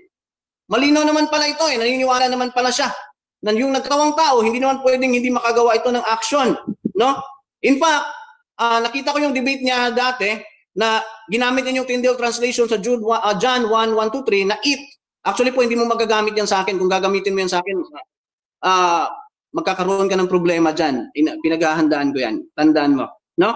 So, malinaw po, balikan natin ulit, no? Ito lang talaga yung talata na sumira sa buong stand niya kung saan nagiging inconsistent po. Pastor Jeff D, with due respect naman sa'yo, kung nakikita mong meron na pong inconsistency, iwanan mo na po yung mali. Kasi malinaw naman po eh. Ang sabi po dyan, ang sabi po ng talatang 662, ano nga kung makita ninyong umaakyat ang anak ng tao sa kinaroroonan niya ng una? Mayroong unang kinaroroonan at sabi mo, ang Panginoong Jesucristo ito. At sabi, yung kanina nagpapaliwanag ako sa iyo na typology yung tinapay, tinutulan mo ko doon sa presentation mo. Bakit ngayon gusto mo nang bigyan ng ibang kahulugan? Gusto mo palang literal eh. Kanina gusto mo literal na tinapay yung bumaba. Bakit ngayon? No? At saka malinaw naman, no, na maraming talata sa Biblia ang nagpapatunay. Hindi ko lang ginamit kasi I want to give another argument kasi common na yon yung mga argument na from the glory which I received from you before the world was, yung creator siya, common na alam ng lahat yan. Itong mga hindi alam nila, yun yung mga ito yung mga sinasabi ko ngayon. Kasi po kung yun po yung aking sasabihin pa rin, alam ko may pinaghahandaan nyo na ang itatanong dyan. Alam nyo na po kung paano pasikot-sikutin yan. Paikot-ikutin yan. Kaya ito yon. Ano nga kung makita ninyong umaakyat ang anak ng tao sa kinaroroonan niya ng una? So merong unang kinaroroonan at ang unang kinaroroonan niyan, kung alam niyo po yung talata, ang sabi po dito, no, ngunit ikaw Bethlehem Ephrata na maliit upang lumagay sa libo-libo ng Huda, mula sa iyo ay lalabas sa akin ang isa sa magpupuno sa Israel na ang pinagbuhatan niya ay mula ng una, mula ng walang hanggan. Salamat po. Okay. So dyan nagtatapos mga kapatid ang rebuttal ng ating negative. Brother Mords Estrada ng GGCC. Dako tayo sa second cross ng ating affirmative. Jeff T. Orieta ng PAM. 7 minutes. Your time start. Okay. Balikan natin yung Juan na ginamit mo kapatid. Klaklaruhin ko sa iyo. Yun bang ginamit mo Juan 6:38? Typology o literal? Yung tinapay po doon is a typology. Objection. Time stop. Affirmative. Okay, objection. Ang tanong ko po, 38. 6:38. Hindi ko po tinatanong po yung tinapay. Ang tanong ko, yun bang 6:38 ay typology o literal? Typology literal po. Literal, proceed. Literal po. Kasi sinabi niya, sapagkat bumaba akong mula sa langit. Hindi naman sinabi bumaba ang tinapay. Yung po pagkakasabi ng tinapay, yun po ay hindi na po literal. That's typology. Pero itong sinabi ng 38, kasi nga, kukontrahin ito ng talata sa 62. Kung sasabihin mong ito'y typology pa rin. Okay. So, 62 tayo. Okay, 62 Okay. tayo. Ang sinabi diyan, anak ng tao. Okay ha? Tandaan mo, anak ng tao. Ang tanong ko sa iyo, yun bang kalalagayan ni Kristo sang-ayon sa paniniwala mo bago ipanganak ni Maria? Anak ng tao o Diyos? Diyos. He existed in the form of God. Di ba malinaw? Hindi po siya makakakuha ng human form or morphe doulos kung wala siyang unang existence. At pinaliwanag ko rin po sa iyo, yung morphe theos huparko is a present active participle. Next question. Okay. Diyan ba sa Juan 6:62, ang nakalagay ba diyan ay anak ng tao o Diyos? Ang nakalagay ay anak ng tao. However, ang context ng talata ay yung pag-akyat at pagbaba at hindi ito tumutukoy sa nature niya. Ang context nito ay pag-akyat niya at pagbaba. Ngayon, ang mahirap dito ay kung paano mo ilulusot yung kinaroroonan niya yung una. Yun po yung pinaka-point ng talata eh. Okay. Sabi mo pinakamahirap, no? Okay, ang tanong sa'yo, dun sa talata, yung kinaroroonan niya ng una na sa pagkaintindi mo yung pre-existence, ano ang umiiral doon sa ngayon sa talata? Diyos o anak ng tao? Sa ayon mismo sa talata na umiiral na dati, sabi mo, anak ng tao. Nagtatanong pa ako, nagpe-premise pa ako eh. Objection. Brother Mords, objection bro, proceed. Okay. Bro, hindi niya ako pwedeng limitahan ng talata lang kasi marami yung talata na pinatunayan ko na at narinig na niya na mayroong existensyang na Diyos. No, kung sasagot man ako is hindi siya pwedeng magdikta. Okay. So, ang object dito yung condition doon sa pagtatanong. Brother Jeffy, may counter-objection ka? Yes, may counter-objection ako.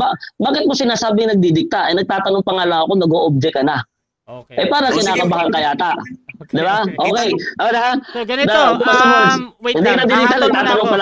Hahatol mo na ako mga kapatid. So, ganito. Sa question kasi, ipabuo ko muna yung buong tanong. Tapos, tingnan natin kung paano ano yung kabila. Buong tanong muna to. Brother Jeffy, proceed ka bro. Okay, relax ka lang Pastor Mords. Huwag ka masyadong kabahan. Kasi simple lang. Pinaulit-ulit mo kasi yung 62.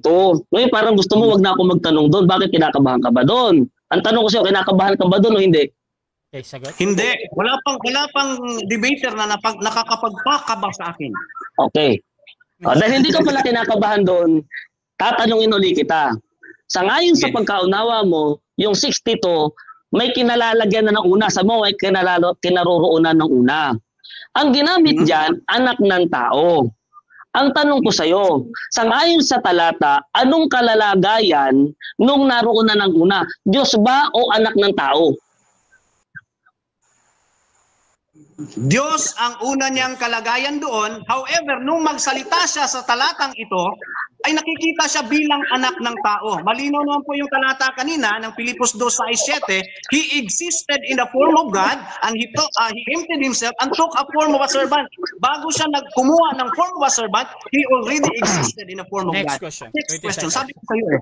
So, ibig sabihin, inaamin mo, no, doon sa talatang 62, walang nakalagay na Diyos kung hindi anak ng tao. Walang nakalagay. Yung sinabi, anak ng tao siya, pero Diyos yung kinaroroonan niya ng una. Diyos yung existence niya doon. Di ba? Kasi nga malinaw naman na nagsasalita siya dito sa harapan ng tao, nakikita siya bilang anak ng tao, pero malinaw na may pre-existence siya, basag na yung tema, at yung pre-existence niya in Philippians 2:6 and 7, he existed in a form of God.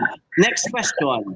Okay, so ibig sabihin, inaamin mo na doon sa 62 na pinagdidiinan mo ay walang nakalagay na umiiral na si Kristo dati bilang Diyos kung hindi ang nakalagay ay anak ng tao. Yes or no? No! Sabi ko nga sa iyo, maraming talata ang nagpapatunay. More pitioso parco, present active participle, he existed in the form of God. No? Bago siya nagkatawang tao at dito sa 662, meron siyang kinaroroonan ng una. Kaya ibig sabihin, kung yan yung magiging linya ng tanong mo, yung tema hindi na nadidipinsahan. Kasi malinaw na yung kinaroroonan ng una, sinasangkulan muna. Okay. Wala akong sinasangayunan. Nagko-cross nga ako sa iyo. Okay, ito tanong ko sa iyo. Iwan kita dyan. Ito tanong ko sa iyo. Ilan ba ang Diyos na umiiral nung una? Isa o dalawa? Biblically, isa. Yung Diyos. Wala po kaming doktrina na tatlong Diyos, dalawang Diyos. Isa yung Diyos. However, in three distinct persons. Next question. Actually, hindi na po ito tungkol sa tema. Magtanong ka po dun sa pre-existence. Okay, nasa rules natin yan. Pag nasa prayer battle na, connected yan kasi may una na. No? Ikaw ang nagpakikita na may una. Okay, ayan. So, familiar ka ba sa Acts chapter 7 verse 45? Na ang ginamit dito, which also our fathers that came after brought in with Jesus into the possession of the Gentiles.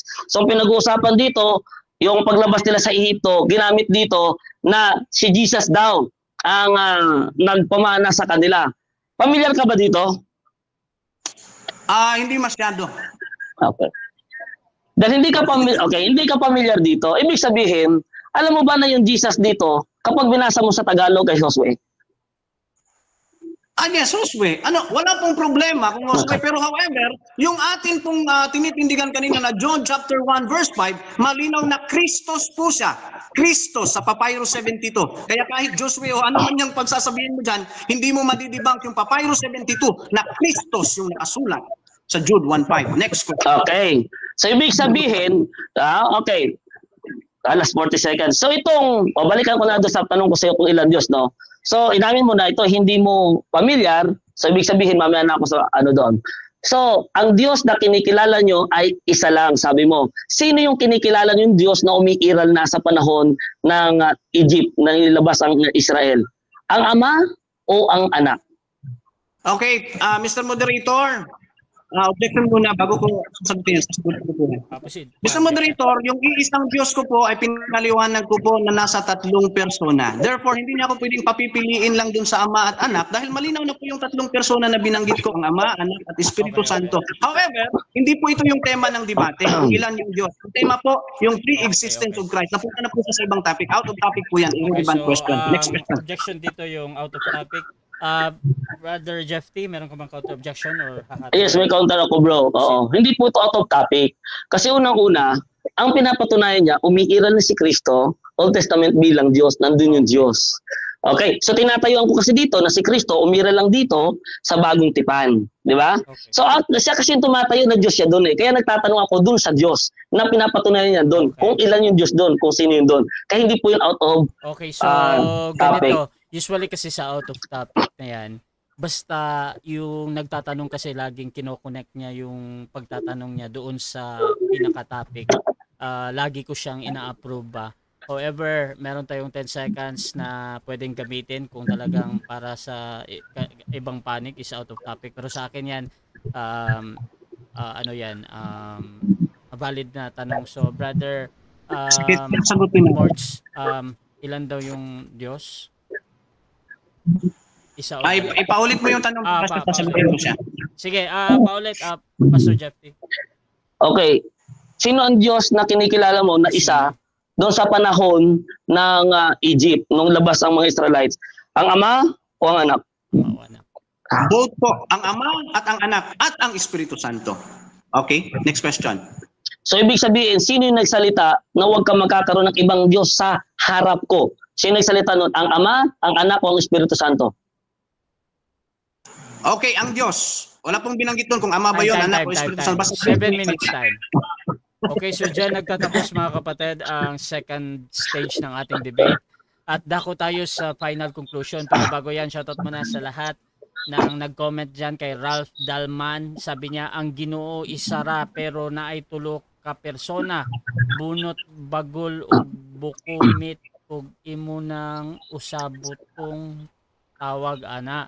Karon og mag-wonder ka why ang isa ka persona iya gisugo, normal gamhanan man siya.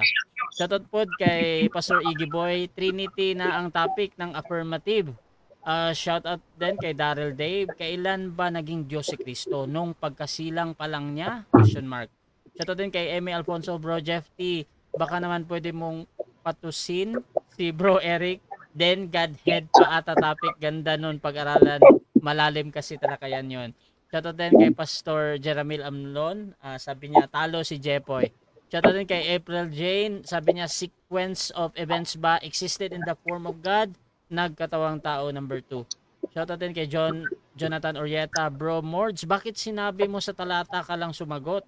Shoutout din kay Leo G. Labandero, sinagot na po ni Pastor Mords na nag-existed bilang Diyos. Shoutout din kay Ariel Croda, ngano pastor tawag aning affirmative? Shoutout din kay April Jane, Jesus existed already bago pa ipinanganak ni Maria. Paano babalik sa kinaroroonan kung hindi siya doon galing or hindi siya nag-exist doon dati? Shoutout din mga kapatid kay Ricky Sumili, Sir, may mali ba sa Bible verse na ginamit? Shoutout din kay Rafi Estrada, bakit ang mga talata mong ginamit ay talata na bagong tipan? Kung si Kristo ay nandun na sa lumang tipan, doon mo hanapin sa lumang tipan. Talata ng lumang tipan ang gamitin mo. Para kang naghahanap ng tao na ang tao na nasa Maynila pero sa Mindanao ka naghahanap. So shout out din mga kapatid dito kay Iggy Boy, Kilat, Pastor. At tuloy-tuloy tayo mga kapatid. At dako tayo sa final conclusion. Mauna dito si Pastor Mords sa kanyang pagiging negative mga kapatid sa ating paksa na si Kristo ay nag-exist lamang noong siya ay ipinanganak ni Maria ayon sa Biblia. Meron kang prepare bro? Yes. Magpipresent ako. Oo. Hintayin ko na. Okay, bro Rasha ha. Wait lang ha. So nakikita naman po, no? Wait bro. lang bro ha. Okay bro.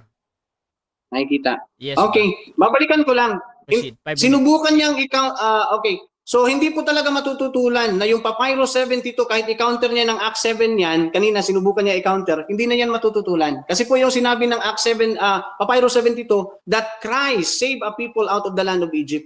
Christos po yon, no? Kaya pala makikita natin na kahit hindi siya pinangalanan doon sa lumang tipan, malinaw namang binanggit dito sa bagong tipan. Sa naghahanap dyan ng talata, ito na yung hinahanap mo. That Christ saved a people in the land of Egypt. Ito po yung verse na kumpleto. Kung gagamitin mo yung Papyrus 72, that Christ having saved people out of the land of Egypt, afterward destroyed those who did not believe. That's Papyrus 72. Matanda pa yan sa Biblia ang hawak mo. No? At hindi lang po yan, kahit po yung ito po yung Latin, Syriac at Coptic, nandun din po yung talata. No? And Codex Sinaiticus that Jesus saved a people out of the land of Egypt. Kung wala siyang existence, paano nasulat ito ng mga early writers? At hindi talaga ito na-debunk.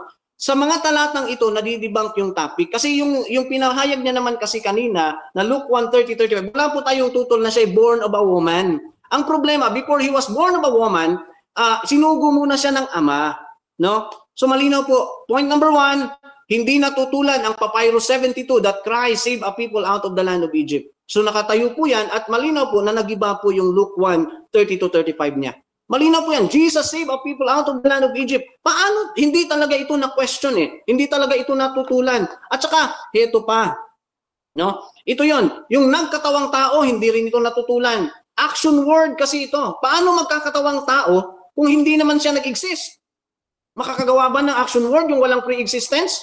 Ito pa, itong Philippians 2:6, hindi, umiiwas talaga siya dito Although He existed in the form of God, yung form of God po dyan ay nature. No? Nature po yan.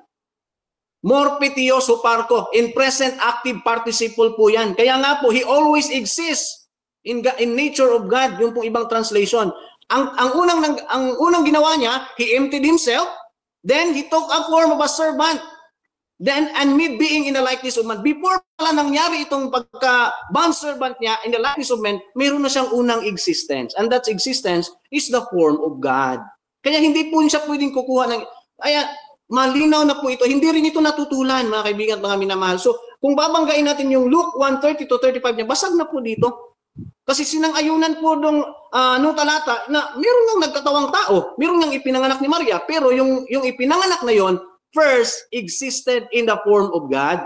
Then He emptied Himself and took a form of a servant and being made in the likeness of men. Malinaw po yan. Basag na po yung stand. No? Then, ayan, breakdown natin kanina. Ito po yung isa. Kaya patutunayan natin. No? Galatians 4:4, when the fullness of time came, God sent forth His Son. Son po yung pinadala dito. Hindi po yung prophecy lang. Son. Then, yung son na yan, naging born of a woman, born under the law. So malinaw po na tinawag na siyang son. Bago siya ipinadala, son na po siya. Anak na po siya ng Diyos. Then pinanganak siya ng isang babae. Observe the syntax of the text, Brad Jeff T. No? At saka kanina, yung sa palitan namin dun sa John 6:62, malinaw talaga, no? I'm sorry, Brad Jeff T. Pero nakikita po talaga dito yung inconsistency. Kasi po malinaw po na doon talaga sa una, typology yung hinaharangan mo ko sa typology, yun pala, nung nag-cross-examine ako sa 662, inamin mo na hindi ka naman pala tutol sa typology. Ibig sabihin, tama nga ako. No? So, meron siyang unang kinaroroonan bago siya bumaba. Dahil sinugo siya ng ama, bumaba siya, pinanganak siya ng isang babae sa ilalim ng kautusan. Ngayon, sinabi naman niya, ano nga kung makikita ninyong umaakyat ang anak ng tao sa kinaroroonan niya ng una? Malinaw naman na inamin mo, ito ay ang ating Panginoong Hesukristo. So aminado ka, mayroong kinaroroonan nung una ang ating Panginoong Hesukristo. At saka yung Jude 1:5, very explicit yon, walang nakatutol dun sa Papyrus 72 na Christos or Christ save His people. Actually, kung pupunta pa tayo sa ibang manuscript, meron pang Theos Christos ang nakasulat dyan sa Jude 1:5. Kaso hindi kasi kasama yung Theos doon sa ano natin, kaya hindi ko na lang siya muna sinama. Pero kung matinding bakbakan, dadagdagan ko yung information. Anyway, malinaw naman po yung tindig natin at I believe malinaw sa audience natin kung sino yung nakatayo at sino yung nagiba sa debating ito. Yun na lang po muna, Brad Rasha. Conclusion na po tayo eh. Okay, so dako tayo sa final conclusion ng ating affirmative. Pastor Jeff T, sa iyong pinatutunayan na si Kristo ay nag-exist lamang noong siya ay pinanganak. Okay, nag-time kasi. Ni Maria ayon sa Biblia. Your time start now, Pastor.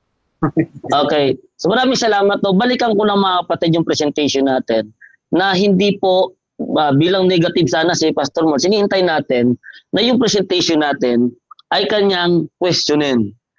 Ibig sabihin, wala siyang question doon, ibig sabihin sinasangayunan niya. Kahit nga yung salita dito sa Lucas 1 na sinasabing tatawaging Jesus ang kanyang pangalan, ito po ay doon sa sanggol na panganganak pa lamang ay hindi po natanong, hindi na question, hindi man lamang na-touch ang ating presentation. So ibig sabihin mga kapatid, gusto maging affirmative ni Pastor Mords, no? Ay tayo affirmative eh, no? Ibig sabihin dapat ang giniba niya yung ating presentation. Kaya lang sa ating presentation ni isang talata na present natin, wala po siyang natibag. Nakita nyo? Wala po siyang natibag. Ang ginawa niya, nag-present siya ng kanya, kalayaan niya naman yun. Kaya nangyari dito, tayo ang nag-cross sa kanya. Kasi gusto pala naman ni Pastor Mords na maging affirmative. Ngayon, balikan natin, review natin. Anong sabi dito? Balikan natin sa talatang 31 ng Lucas. At narito, maglilihi ka sa iyong tiyan at manganganak ka ng isang lalaki at tatawagin mo ang kanyang pangalang Jesus. Tatawagin pa lang ang pangalang Jesus. Sinong tatawagin Jesus? Yung ipanganganak ni Maria. At hindi po natutulan, hindi nagiba ni Pastor Mords itong 1:31. Hindi nagiba. Okay, puntahan natin yung kanyang ginamit. Yung Micah 5:2 po, ang pinag-uusapan doon kahit basahin nyo sa iba't ibang version, yun po yung lahing pinagmulan ni Jesus ay mula sa walang hanggan. Yung walang hanggan kasi sinasalita doon sa Hebrew, hindi po yung nangangahulugan na eternity agad. No? Ang ibig sabihin niyan, mahabang panahon. Mahabang panahon. Ancient times. So, nandun sa magandang balita ho yan. Ancient times. Yung lahi na pinagmulan ng ating Panginoon Jesucristo. At maliwanag ho yan dito sa Roma 1, 3 at 4. Na talagang itong ating Panginoon Jesucristo, galing po ito sa lahi ni King David. Kaya nga si Maria, lahi ni David. At anong sabi doon sa Mateo? Para matupad ang sinalita ng propeta. Sinalita ng propeta. Di ba? Sabi niya, hindi doon natin na kanina sabi niya, hindi doon tayo sumasangay sa typology, tapos sumasangay sa typology. Pero yata hindi pagkakaunawa si Pastor Mords sa atin. Hindi niya tayo naunawaan. Niliteral niya, yung 38, ang sabi niya sa 38, no? Pastor Ron, makinig ka. Ang sabi niya sa 38, ano daw? Si Kristo daw bumaba mula sa langit. Mr. Moderator, object muna. Pwede ba mag-object? Okay. Pastor Mords, makinig ka para matuto ka. Okay. Doon sa iyong binasa kanina, wala akong sinasabi na hindi ako niwala sa typology. No? Kahit i-review yan. Ang tanong mo sa akin, kung naniniwala ba ako, no, na ang Panginoong Jesucristo ay nagsabi siyang bumaba sa langit, nag 10 seconds ako. Di ba? Okay. Klaro yan, nandyan yan. Ngayon, kaya nga sabi ko sa iyo, Dick, mamaya, bibigyan nating pansin. At ipinaliwanag ho natin yung John chapter 6. In John chapter 6, tinanong natin siya doon sa talatang 51. Abay lumalabas sa kanya, literal yung ako, pero yung tinapay, gusto niya typology. Gusto niyang typology yung tinapay, pero yung ako, gusto niya literal, pinaghiwalay niya. Samantalang klaro, letra por letra, sabi ng Panginoon Jesucristo, ako ang tinapay. Pinaghiwalay niya kasi gusto niya talagang patunayan yung maling aral niya. Pero ang ibig sabihin ng Panginoon Jesucristo doon, that is symbolism, mga kapatid. Figurative po yan, yung salaysay na yan. Okay, punta naman tayo doon sa sinasabi niyang hindi daw na-touch. Yung Judas, no? Judas 1, talatang 5. Pansinin niyo po yung konteksto. Ang dami niyang binanggit kanina, binantayan ko, madami daw siya, sabi sa conclusion niya, madami daw siyang gagamitin pa na mga ebidensya. Pero iba-iba yung nilagay pong statement. Yung huling binanggit niya, Kristo, hindi na Jesus. So nagkakaroon tuloy ako ng duda doon sa mga ginamit niya kung talagang translation o ito'y interpretation o paliwanag lamang. Dapat consistent lang. Okay, tinanong ko siya sa Gawa 7. Bakit tinanong ko siya? Kasi sa translation, ang ginamit Jesus. Dahil yung mga translator, nagkakamali sila sa pangalan ni Josue. At saka sa pangalan ni Jesus kasi may pagkakatulad. Kaya nga, contextual, yung Jude at saka yung sa Acts na ginamit natin sa tanong natin, pareho ang sinasalaysay. Na pagliligtas mula Ehipto at may ipinamana at mayroong mga tinalo na mga bansa, sabi doon sa Jude, ang may gawa niyan ay si Josue. Okay, so dyan nagtatapos mga kapatid ang ating debate between PAM and GGCC mga kapatid. So, before natin i-end yung ating live, syempre gusto ko muna silang bigyan ng time magpasalamat sa ating audience at makakapanood pa nito sa magre-review. Unahin natin si Pastor Jeff. Pastor. Yes, magandang gabi. Salamat muli sa inyong lahat sa mga nagsubaybay. Pastor Mords, maraming salamat sa iyo. Pasensya kung merong mga salita na maaaring nakasakitin ng damin o hindi mabuti sa pakinig. Ako'y puso na humingi sa iyo ng paumanhin, At siyempre, salamat ng marami, Bro Rasha, sa pagkakataon sa isang maganda at talagang kailanman na hindi ka naging bias na moderator, kahit saan man. Mga minamahal na mga kaibigan, sa lahat po ng mga nanonood, kayo po magbalabalanse, alam naman natin, Sabi nga ni Bro Rasha, dito ngayon ay ako ang laging mainit hot seat pagdating sa tema ng pagka-Diyos ni Kristo. Kasi wala na dito yung mga alam nyo na, hindi na sila dito masyado. So ayan mga kapatid, balik-balikan nyo po, reviewin nyo po yung debate namin. Niwala po ako na may matututunan po kayo dyan, basta open-minded lang po kayo. At ganoon din kay Pastor Mords, alam ko naman na tapat ka sa iyong ginagawa, kaya sana hindi lang ngayon ang una at huli nating pagtatalakayan. Mas maganda siguro sa susunod, mas mahaba yung oras ng ating cross-examination, ng ating presentation. Dahil alam ko meron ka pa may mga gusto ka pa rin sabihin at meron pa din akong gusto sabihin. Kung maaari, mas mahabang panahon sa susunod, kung ano man yung gusto mo na mapag-usapan pa rin natin dahil hindi po ito maiksing paksa, madaming angle. At saka yung kanina, si Bro Eric, nakadalawang debate na po kami niyan. Paano naman kita tatakbuhan? Nakadalawa na nga tayo . Ibig sabihin na medyo konting konsiderasyon, Bro Eric, hindi sa lahat ng pagkakataon, laging baka available tayo. Kanina nga, ay akala ko, Pastor Morse, hindi ako aabot kasi from Batangas, Dolian, Batangas, nasa 6 hours yung travel namin. Maulan pa naman, so talagang pinaspasan ko, overtake. Sabi ko para lang wag tayong malit dito dahil first time natin ngayon. So ayun mga kapatid, sana may natutunan po kayo at ito po ay usapang pananampalataya lamang, wala po itong personalan at tanging katotohanan lamang. Muli, ako po ang inyong kapatid, Brother Jeff Teorita, niniwala sa nag-iisang tunay na Diyos, ang nag-iisang tunay na Diyos, ang Ama ng ating Panginoong Jesucristo at kanyang Diyos na pinaniniwalaan. Good evening sa ating lahat. Dito din tayo kay Pastor Mords, pasalamat. Okay, so once again, napakagandang talakayan. Iba talaga pagka yung yan is mga chill lang, Kasi kung nagkataon in CGI ito, nako, magulo. Masasakit ang ulo ng moderator, Salamat once again, Brad Jeff T, sa thank you for respecting our schedule. Kapag ganyan, talagang sinasaluduhan ko yung effort sa ng oras. However, it's not for me or for both of us to decide kung sino po yung mananalo or nanalo sa debating ito. It's up to you, audience, kung sino po sa aming dalawa yung tingin niyo po However, oras na po ito ng pagpapasalamat. It's not about the debate anymore. So thank you po sa lahat ng mga sumuporta sa comment section, sa akin man o sa kanya. Salamat po sa inyo. At saka greetings na rin po, magandang gabi po sa aking mga taga-subaybay. Even to my pastor, my beloved pastor here. Ayan po, napaka-supportive niyan, Pastor Antonino Solis po. At saka sa aming supervising minister po ng Grace Gospel Church Caraga, District 2, Pastor Timoteo Sarabia Bermejo. At saka yung mga minamahal po namin, Pastor John, Sagrado John Improso, Pastor Joel Banak, Pastor Binhope Ilidera po ng Tagbina, lahat po ng mga nakakakilala sa akin, Brother Jeffrey Pintin, hindi ko kayo maisa-isa, pero greetings po sa inyong lahat. Napakaganda po ng talakayan, lalo na alam kung paano makipagtalakayan. No, yung mga katulad ng mga iyakin, iyak na lang kayo. Sana pag-aralan nyo yung ganitong talakayan, no? Yung hindi tayo kailangang mag-ano, no? Brad Jeffrey, salamat doon sa napaka-informative ng debate. I hope na may natutunan yung ating audience. At sa ating moderator, like always, napakagaling.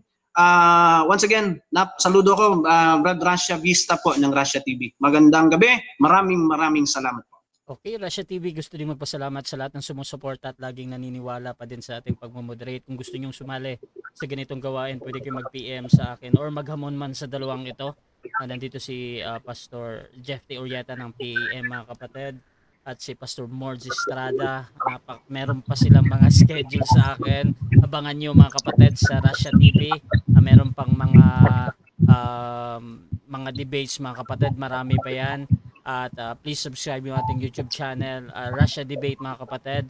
At yung aking Facebook, pakipalo na lang ako. At dito din sa ating mga pastor, kung gusto yung magsuri sa PEM at dito sa GGCC, mga kapatid, pwede kayong mag-follow sa kanilang dalawa. So maraming salamat, mga kapatid. At this is Admin Russia ng Russia TV, and we're out.